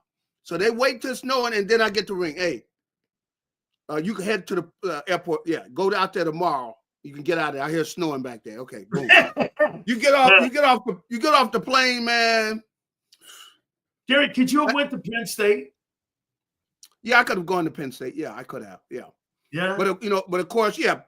But SC had all these guys going to the pros. They got every year they got these guys. I mean, you look at them on TV, man, you see, the crowds out there, the Los Angeles Coliseum and stuff. Yeah. Yeah, you want to play in the Rose Bowl and everything. I said, you know what? I'm done, man. Sign me up. Hey, one day you must do this. I have my national title rings here. One day you got to show me your Rose Bowl ring. I'll do that. I want to see what that thing looks like, man. And a national title ring too. Yeah. You still got it? Oh yeah, I still got it. Yeah. Yeah. Here, let me show you this, Gary. Yeah. Let me bring this fat puppy out here. Uh-huh.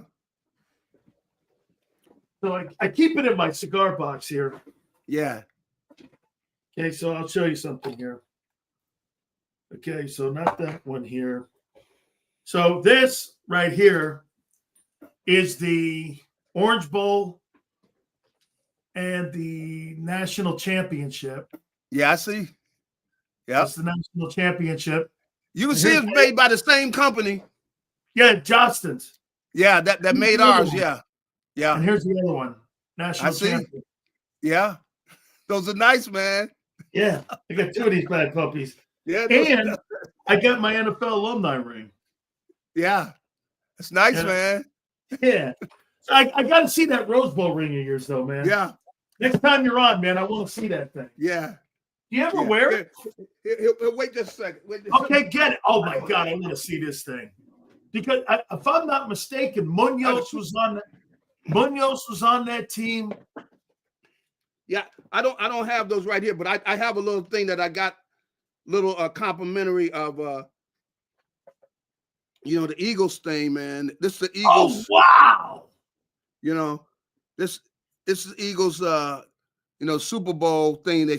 They gave me a little piece. It's really not, but nice little replica. Oh my God, that's great looking, man. Yeah, it's nice. It's nice. Yeah, I love that. Okay. Hey, do you mind if I post a picture of that? No problem. I like that. Yeah, there it is right there. Look at that. That's the 2017 season, right? Yeah. No.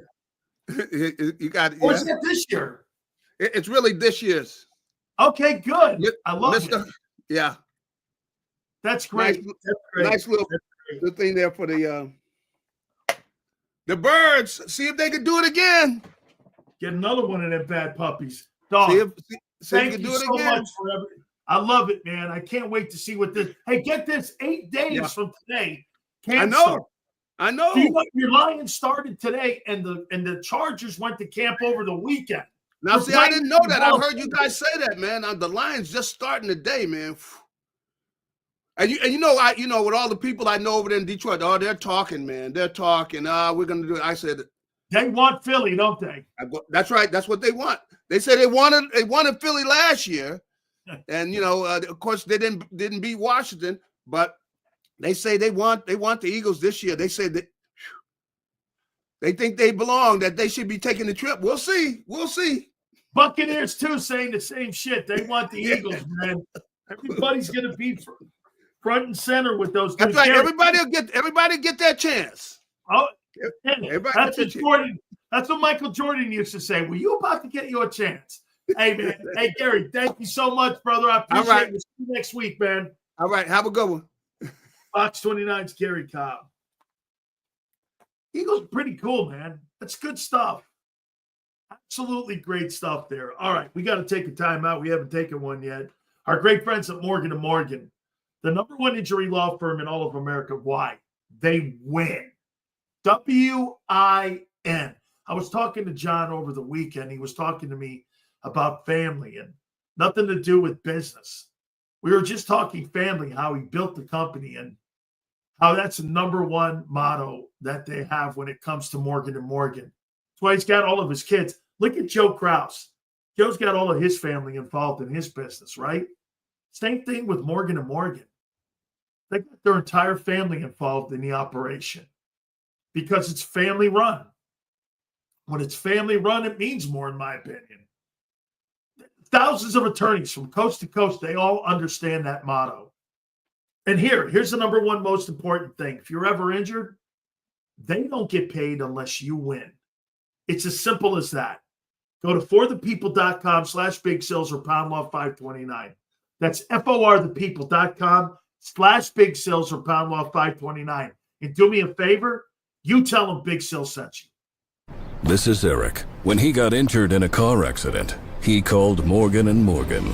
He not only gets a lawyer, he gets trial lawyers like Sam and Jessica who are in it to win it. He gets his own investigators with briefcases, leather ones. And if you ever have questions, our customer service folks keep things rolling. Injured? We're your army. Morgan & Morgan, America's largest injury law firm. Your financial future is on the line. Are you ready for what's next? At Leone & Company Wealth Management, we help young professionals, business owners, and pre-retirees navigate the complexities of building and protecting wealth. For young professionals, we'll help you grow your wealth, plan for your future, and make the most of your hard-earned dollars. For business owners, we provide strategies to protect your company, manage risks, and create a lasting legacy for both your business and personal wealth. For pre-retirees, we'll design a plan to secure your retirement, ensuring you can live comfortably and confidently in your next chapter.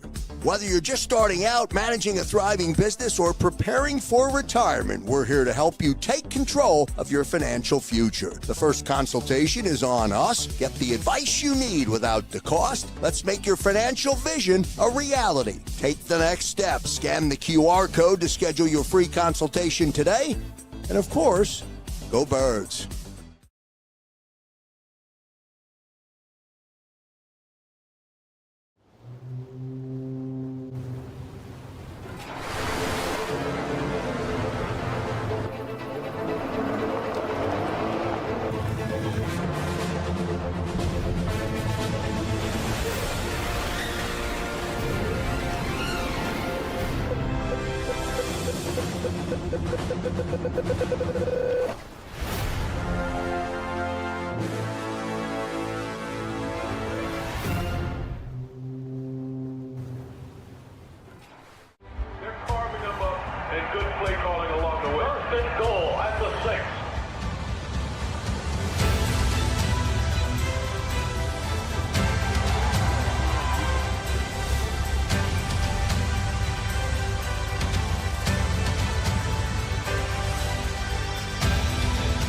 Field of life, First Trust Bank is there for you. Champions on 3. 1, 2, 3. Because Philadelphia dreams deserve a Philadelphia bank. In our hometown, we all look out for each other. We step up to keep our communities going strong. And at Independence Blue Cross, we're here to keep you going strong as the #1 health insurer in the region. No IBX is always looking out for you. EAGLES. Eagles.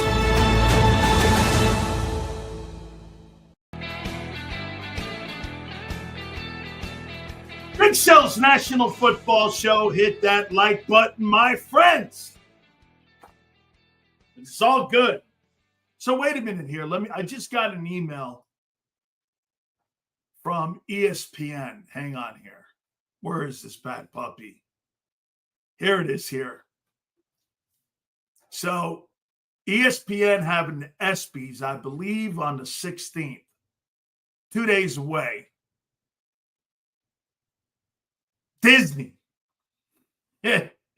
Simone Biles is going to be one of the presenters who got annihilated by Riley Gaines on social media because of her standing up for dudes with cannolis and chick sports. Yeah. She thought that was going to go a little different, I imagine. So she's going to be a presenter. You know the one person she wouldn't. You know who's going to win the athlete of the year, female athlete of the year at the ESPYs in 2 days? Guess who's going to win it? It will not be the white chick from Iowa. It'll be a dude named Lee Thomas or somebody. That's who it'll be. Because you know it's Disney. They got to do something weird. And ESPN's weird as it is. It would be Angel Reese or a dude named Bob Smith would be the female athlete of the year. I mean, or somebody will win the Arthur Ashe Award, and the name will be like Stanley Shakespeare. Hey, God rest Stanley. I love you, man. He played with me at UM. Because it's ESPN and Disney. That's who it's going to be. Or it's going to be Marcia Reyes. This guy, Marcia Reyes. He'll win female athlete of the year.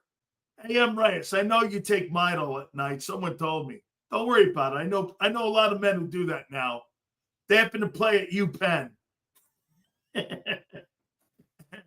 M. Reyes doesn't take aspirin. He takes Midol. You know those cramps. From what I hear, I don't know.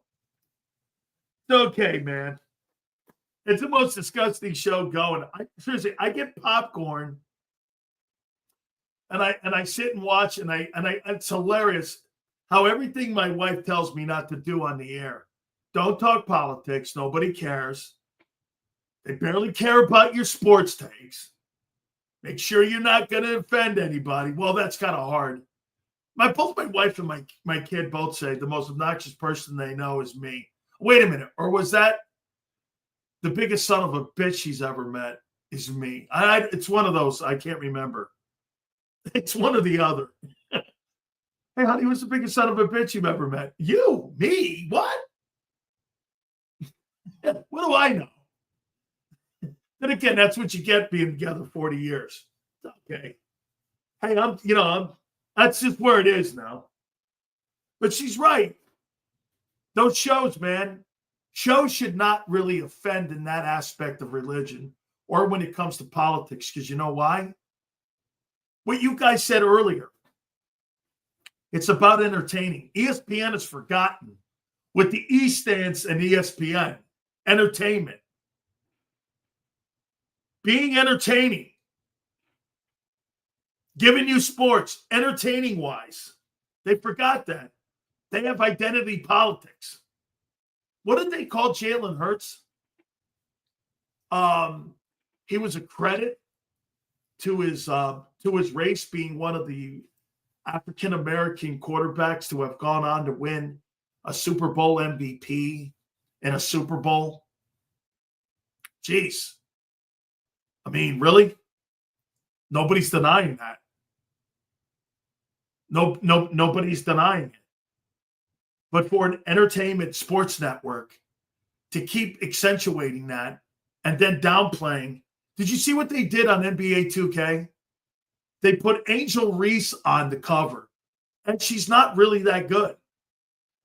And Caitlin Clark last night is the fastest player in WNBA history to 200 points in a season and 100 assists. She's the fastest. And they don't want to cover that. I told you this the other day. They don't want change to look like a white chick from Iowa. That's what they hate. They want it to look different. They want it to be a dude that plays in women's sports, or they want it to be a minority. They don't want it to be white. What they don't get is, who cares? As long as it makes everybody money. Holy cow. I've never seen back-asswards people in my entire life, ever, not take advantage of a cash cow like this. Man, you should be doing everything you can to promote her. But I'll be watching the ESPN ESPYs are like the Academy Awards. By the way, I like the red carpet. I like the red carpet stuff. My wife laughs at me. I like that stupid shit. Okay, and I do. I watch it. But this, I mean, I'd like to tell you about the person in the White House. He's a scumbag, and you're like, guy, I don't care, because if it mattered, November wouldn't have. Your vote or your opinion would have mattered November, and it didn't. Just like mine. Robert De Niro's opinion about Trump mattered as much as mine did. Which they didn't. Nobody cared. Okay? Nobody cared.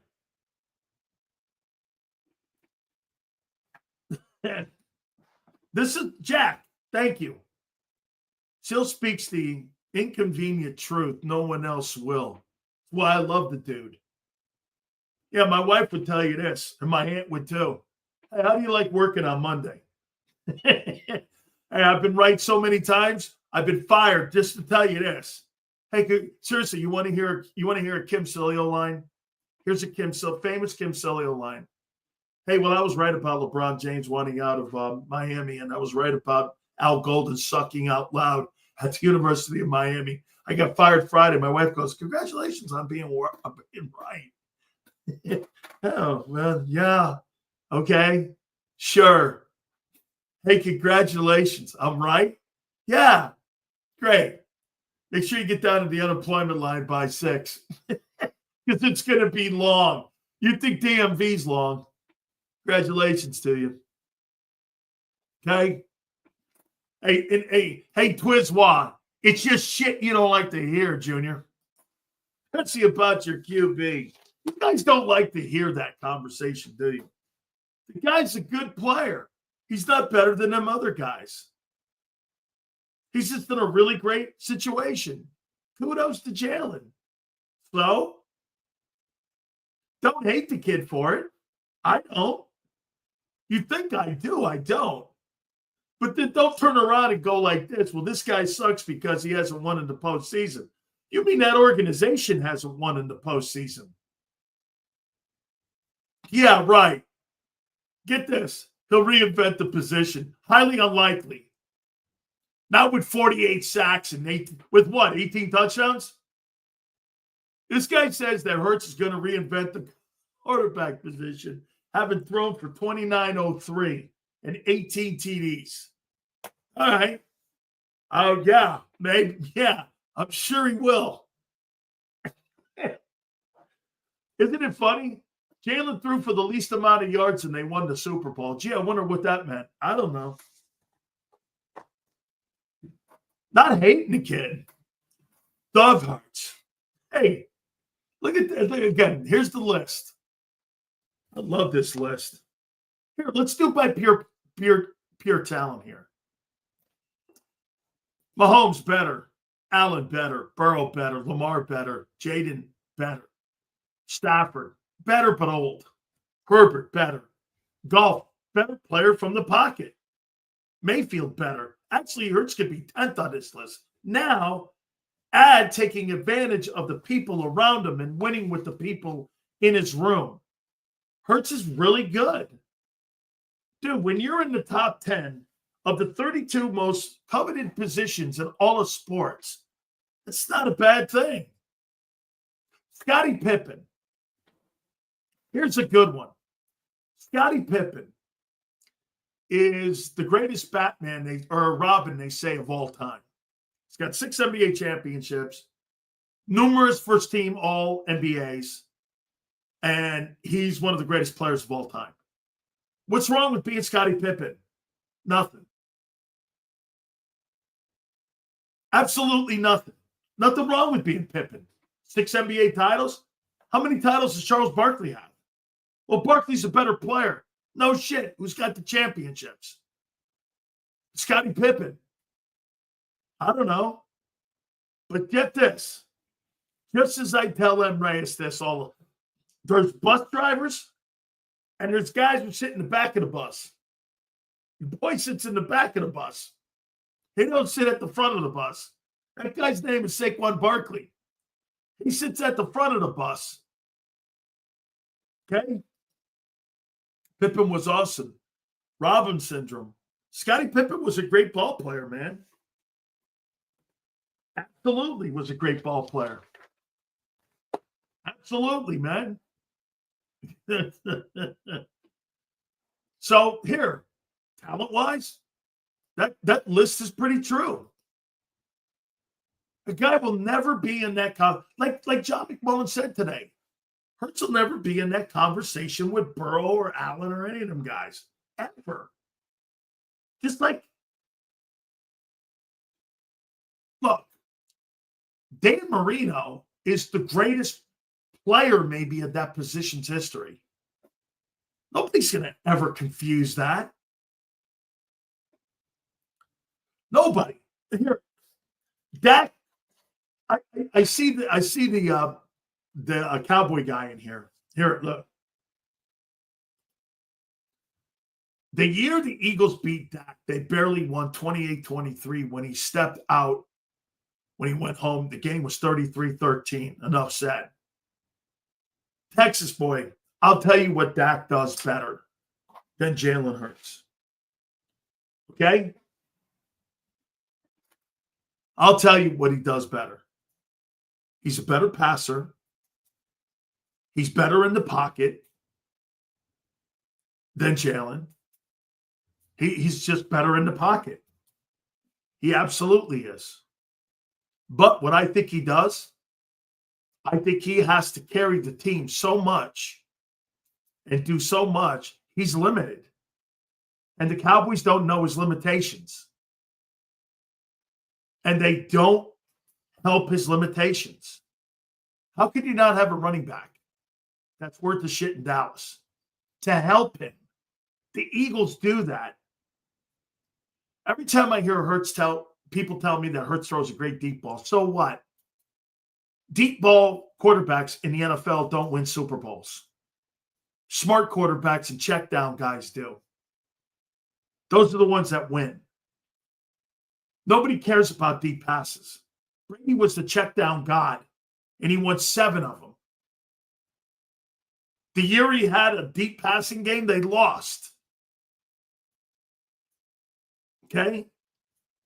But at the end of the day, Dak doesn't do things, and he doesn't have enough around him, and the Cowboys have failed him. They have failed him.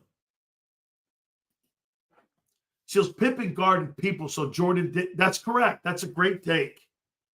Pippen traditionally guarded the scorer. It wasn't Jordan. And the great defenders would cover Jordan, like Gary Payton and them guys. Okay? This is, I don't care. By the way, your opinions, especially after today, with coaches and executives, it doesn't really matter any longer. I don't really care if, hey, Philadelphia, I don't really care what you think. It's not true. Dak's a better passer. By far a better passer. But the problem, again, comes down to Dak having to carry the load of the team and not having a good enough team around him. And 1 year he was the number 1 seed, he did fail. Okay? And for the record, not one thing I said today was negative towards Jalen Hurts. Not one thing. Kudos. He's got a good football team. He's got a great organization. There is no doubt that he takes advantage of it. And great for him. So it's Romo and Dak who failed more. They both had talent. I think the Cowboys failed both of them. Once again, I'll say it again, Texas boy. When you have players like Tony Romo and Dak, you've got to make sure you do what the Philadelphia Eagles are doing to Jalen Hurts. There's one thing the Eagles are showing you. High volume Hurts is turnover Hurts.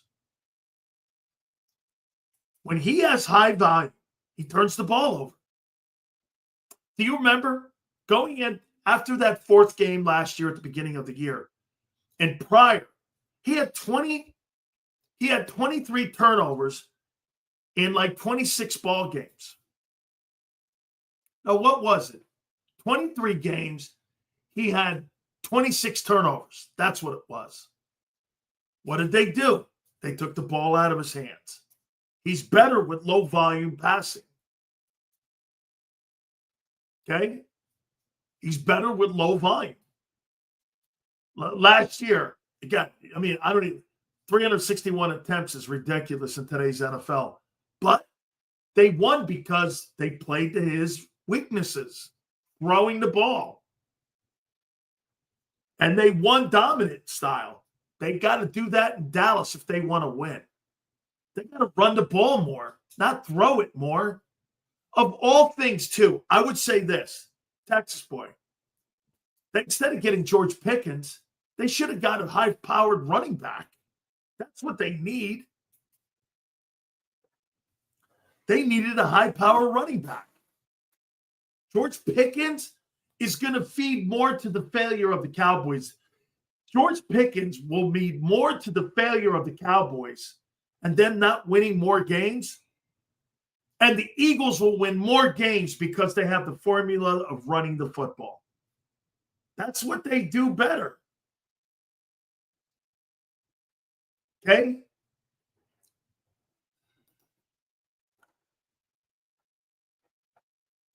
Is Jalen better than Dak? He's not a better talent than Dak. But he takes total advantage of the people that are in his huddle. He's on a better team. I don't know how people don't see that. Like we said with this list, Patrick Mahomes is not on a very good football team. Josh Allen is not. Joe Burrow is clearly not in a good organization. Lamar is. No excuses. Daniels, I can't believe what he did. First time in 25 years, the Commanders were in the NFC Championship game. That's pretty impressive. Could he be an RG? Here's what you have to look at with Jaden Daniels. Is he going to be RG3? Where he's kind of like a one-year kind of wonder guy?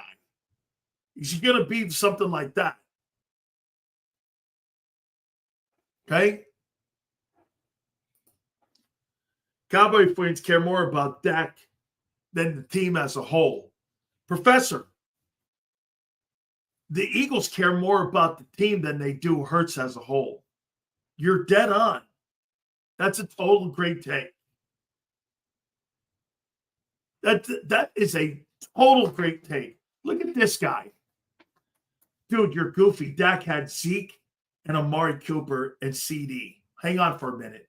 Amari fucking Cooper is not better than Devontae Smith, let alone A.J. Brown. And CD came after the fact of having a running game. You're making Amari Cooper seem like he's A.J. Brown. What a shitty, stupid take.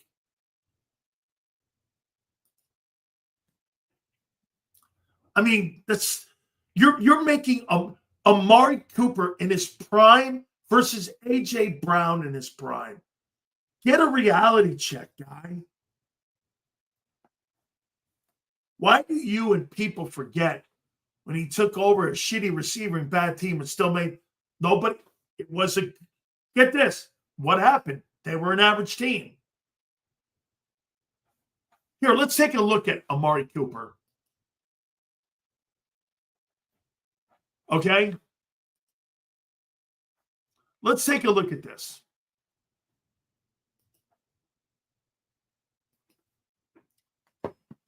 Amari Cooper.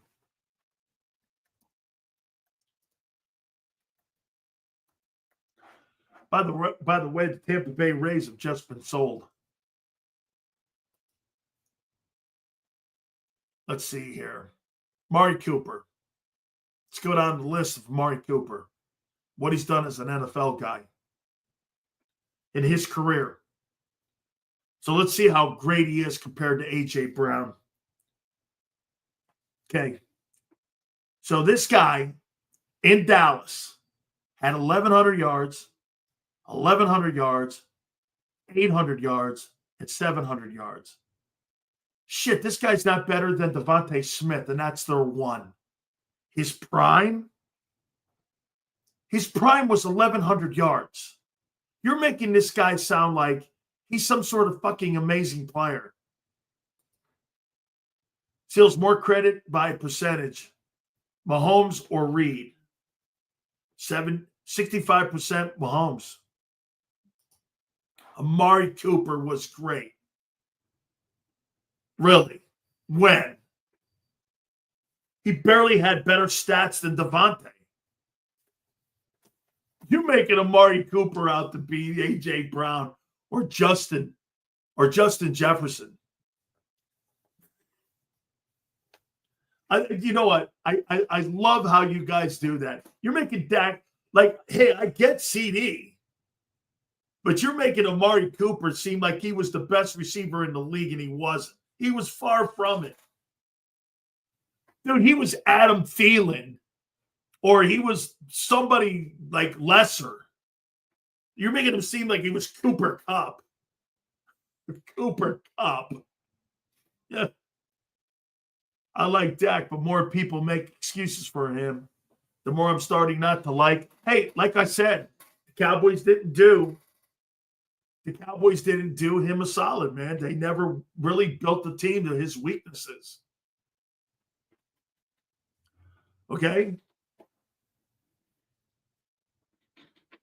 I mean, right? Right. I mean, Amari Cooper. Wiz with another shitty take. As usual, the king of L's.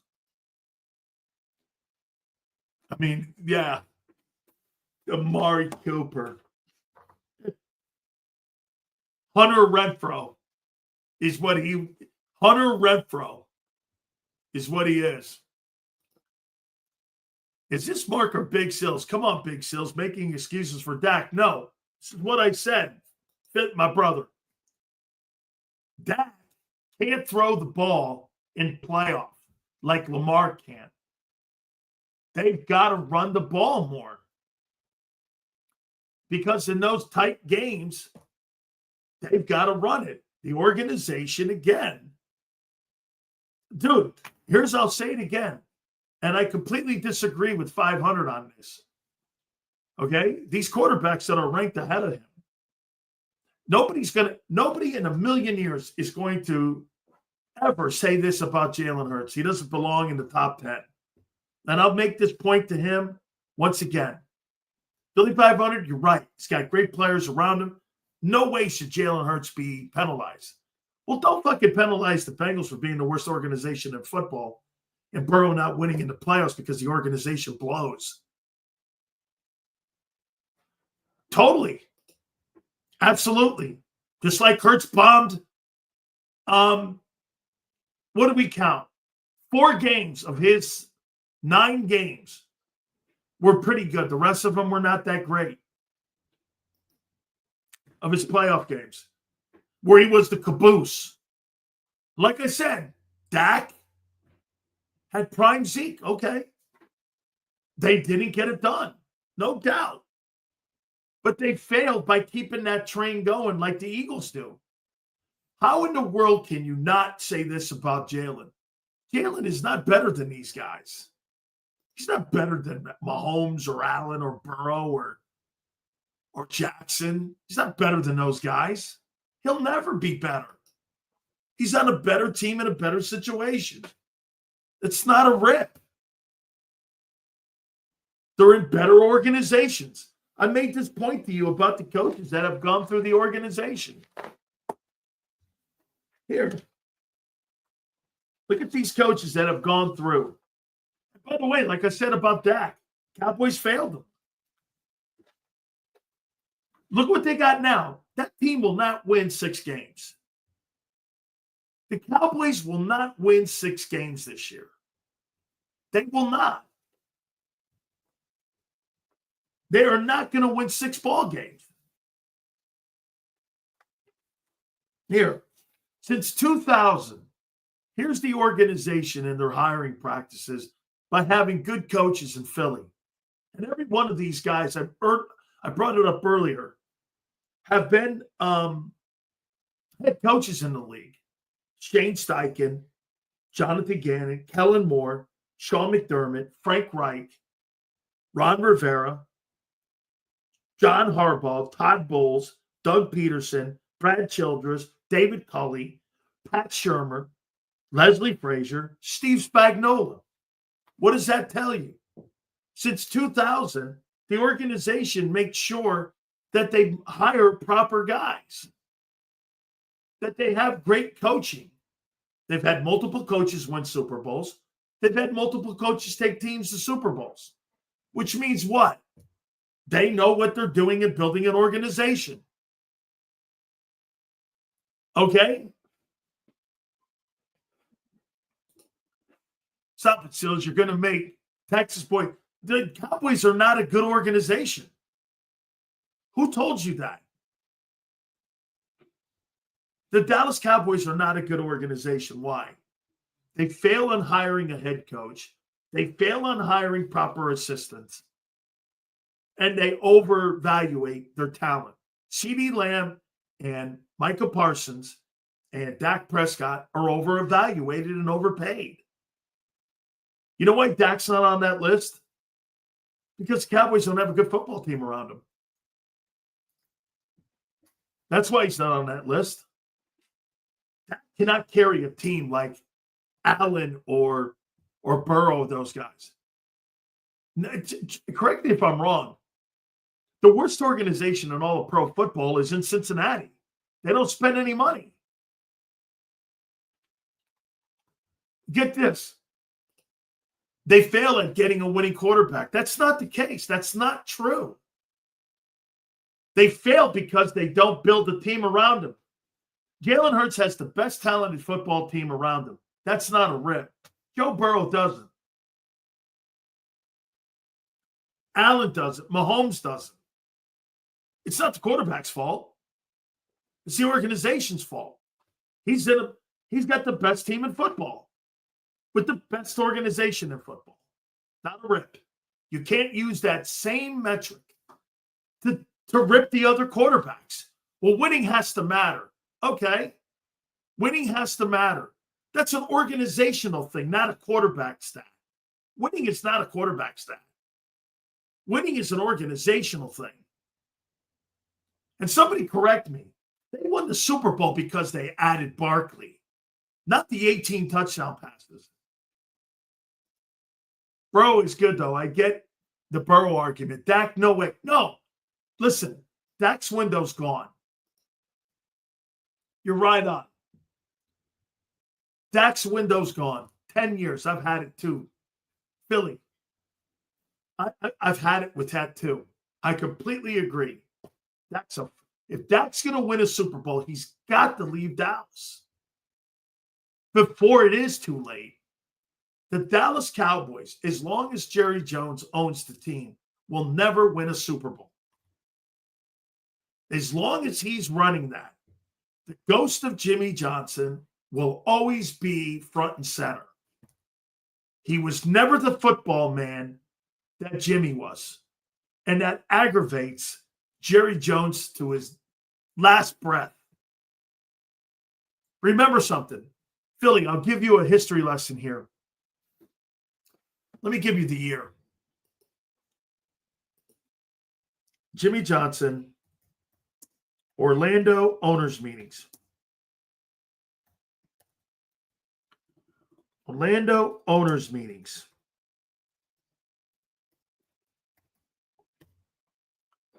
What year was this?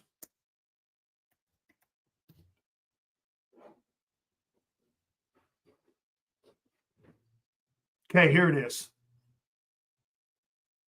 Jimmy Johnson.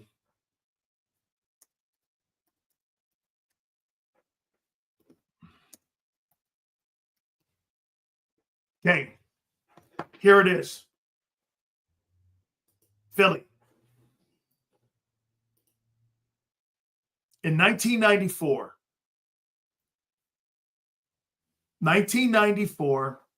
it was at the NFL owners meetings in Orlando. In 1994, that's the day the Dallas Cowboys became irrelevant. And on March 30th, he would resign because Jerry Jones said this. I happen to have been in Dallas. He said this. Anybody could coach the Dallas Cowboys. And Jimmy went like this. Fine, you find someone else. And Jimmy didn't want to quit because he couldn't get the rest of his money. So Jerry fired him. Says he resigned here. But I thought it was a mutual party.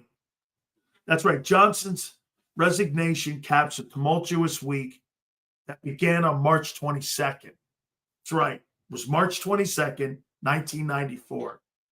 That's the day the Dallas Cowboys became irrelevant. When Jimmy left the building, there was one more Super Bowl that Switzer won, and after that, they would become irrelevant for the next 30 years. That night was the beginning of the end of Jerry Jones as a managing guy of the business side or the football side of football. That was the night where it all ended. And you see him here? Get this. You see this guy here? Where's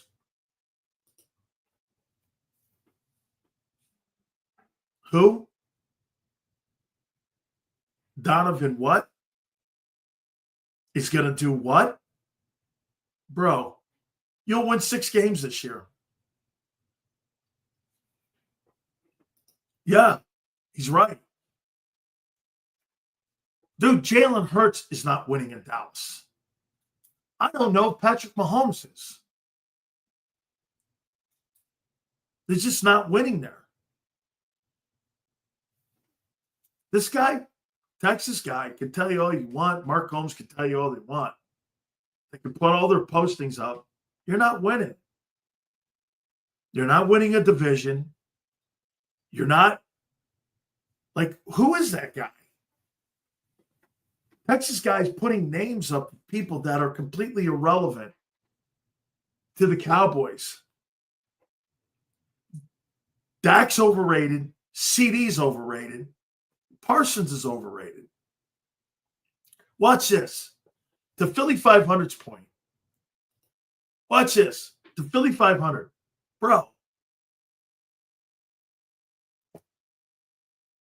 Lane Johnson's not overrated. Mulata's not overrated. Landon Dickerson's not overrated. Tyler Guyton is. He's overrated. The Eagles don't have overrated players on their team. They have inexperience this year, not overrated. They don't have players like Dallas Goedert's not overrated.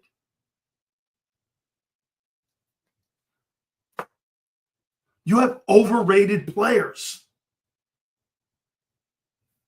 The Eagles have no overrated players. Like here, is Nolan Smith overrated? No, not sure yet. Is Jalix Hunt? No. Is Moro Ajomo? No.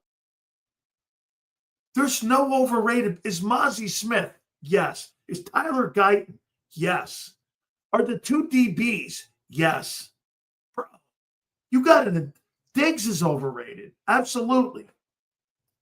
You got an entire roster of overrated players. Get this. You may say that about him, but he wins. You could call him overrated. How about this? I'll make this point to you about Hurts, and I believe this. I personally truly believe that Jalen Hurts has overachieved so much in his career. He's overachieved beyond anything anybody ever thought he would do. He's not overrated.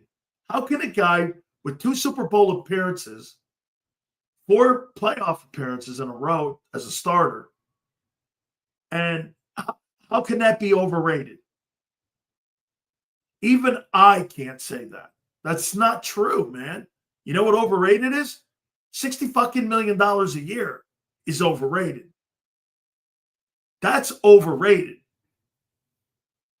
Wait a minute. 50 million. Hey, how many people would take a quarterback that makes $50 million a year and been to 2 Super Bowls and winning one of them and has an MVP in the game versus a guy making $60 million a year and throws for 4,500 yards a year? I mean, it's a dumb argument. I'm not making that. I'm not making that. Okay? I'm not doing that. Dude, to Philly's point, get this. It's easy to do this with Dak. $60 million, bro. Sorry, that's overrated. That's overrated. 2 Super Bowls and a win. That's not anywhere near overrated. Get this. How about if you want to compare Jalen Hurts to Trent Dilfer and Brad Johnson? They won Super Bowls. You can call it, how is that overrated? When you use the term overrated and Super Bowl winning quarterbacks, and your guys never got into a divisional round, how the fuck is that? How are you dissecting that? Brad Johnson and Trent Dilfer are not anybody's superstar, but overrated? You think that that's overrated? Look at the statement he posted. Trent Dilfer, Brad Johnson got Super Bowls. They're nobody special. They don't have to be. They just won Super Bowls. And you become special when you win one. That I don't agree with. Hey, by the way, I never said that Hurts was bad. I have never said that. Okay? $60 million a year. That to me, you're talking about guys who win Super Bowl. So wait, you talked Hurts, Trent Dilfer, Brad Johnson, and you tried to stick them all in one room. You know what they could fire it back at you? Well, the only thing you have over them is a salary. You have no playoff wins.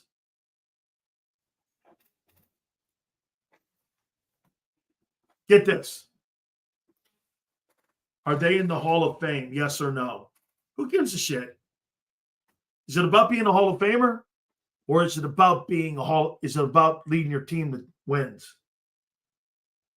Hall of Fame will take care of itself. There's no surefire thing Hurts is going in the Hall of Fame. A long way to go. Should pay. Eli Manning's not in. He won 2 of them. I tell you this about Dak. Hey, folks, Only thing you need to know about the Cowboys, look who the top 2 passers in history are. You know, get this. Texas boy, why don't you tell all these fans in here, the 2 guys that are at the top of the Dallas Cowboys all-time leading passer list are Tony Romo and Dak Prescott. And you know the Super Bowl champion guys, third in the rear. Staubach, Aikman. Those guys are far down the list. Not to the greatness of Romo and Dak. You got the numbers. They got the rings. How you doing? Not a good day for you, kid. Hey, don't forget our great friends at Morgan & Morgan. Number 1 injury law firm in America for a reason. They win. That's right. Thousands of attorneys from coast to coast. If you're ever injured, please do me a favor and check out my friends. Got to. forthepeople.com/big sales or pound law 529. That's FORthepeople.com/big sales or pound law 529. And do me a favor. You tell them Big Sales sent you. This is Eric. When he got injured in a car accident, he called Morgan & Morgan. He not only gets a lawyer, he gets trial lawyers like Sam and Jessica who are in it to win it. He gets his own investigators with briefcases, leather ones. And if you ever have questions, our customer service folks keep things rolling. Injured? We're your army. Morgan & Morgan, America's largest injury law firm. Your financial future is on the line. Are you ready for what's next? At Leone & Company Wealth Management, we help young professionals, business owners, and pre-retirees navigate the complexities of building and protecting wealth. For young professionals, we'll help you grow your wealth, plan for your future, and make the most of your hard-earned dollars. For business owners, we provide strategies to protect your company, manage risks, and create a lasting legacy for both your business and personal wealth. For pre-retirees, we'll design a plan to secure your retirement, ensuring you can live comfortably and confidently in your next chapter. Whether you're just starting out, managing a thriving business, or preparing for retirement, we're here to help you take control of your financial future. The first consultation is on us. Get the advice you need without the cost. Let's make your financial vision a reality. Take the next step. Scan the QR code to schedule your free consultation today. And of course, go Birds.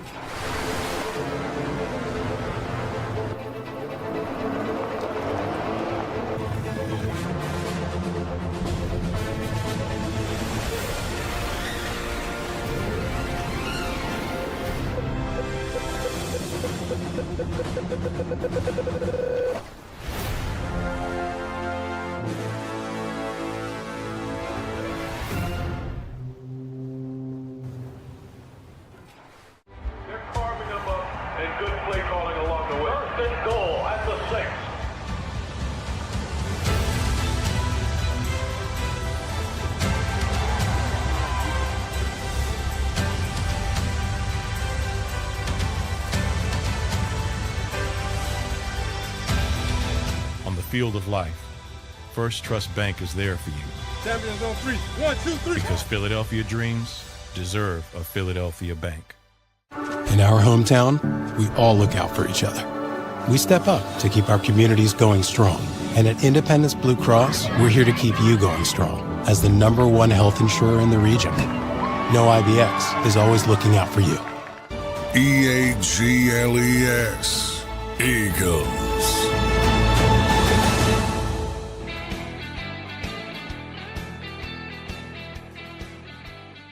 Sad to hear about Joy Taylor being fired at Fox.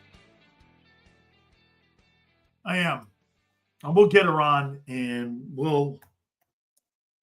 get this. There's a lot of negative stuff being said about her now. It's out at Fox. Canceled all the shows too.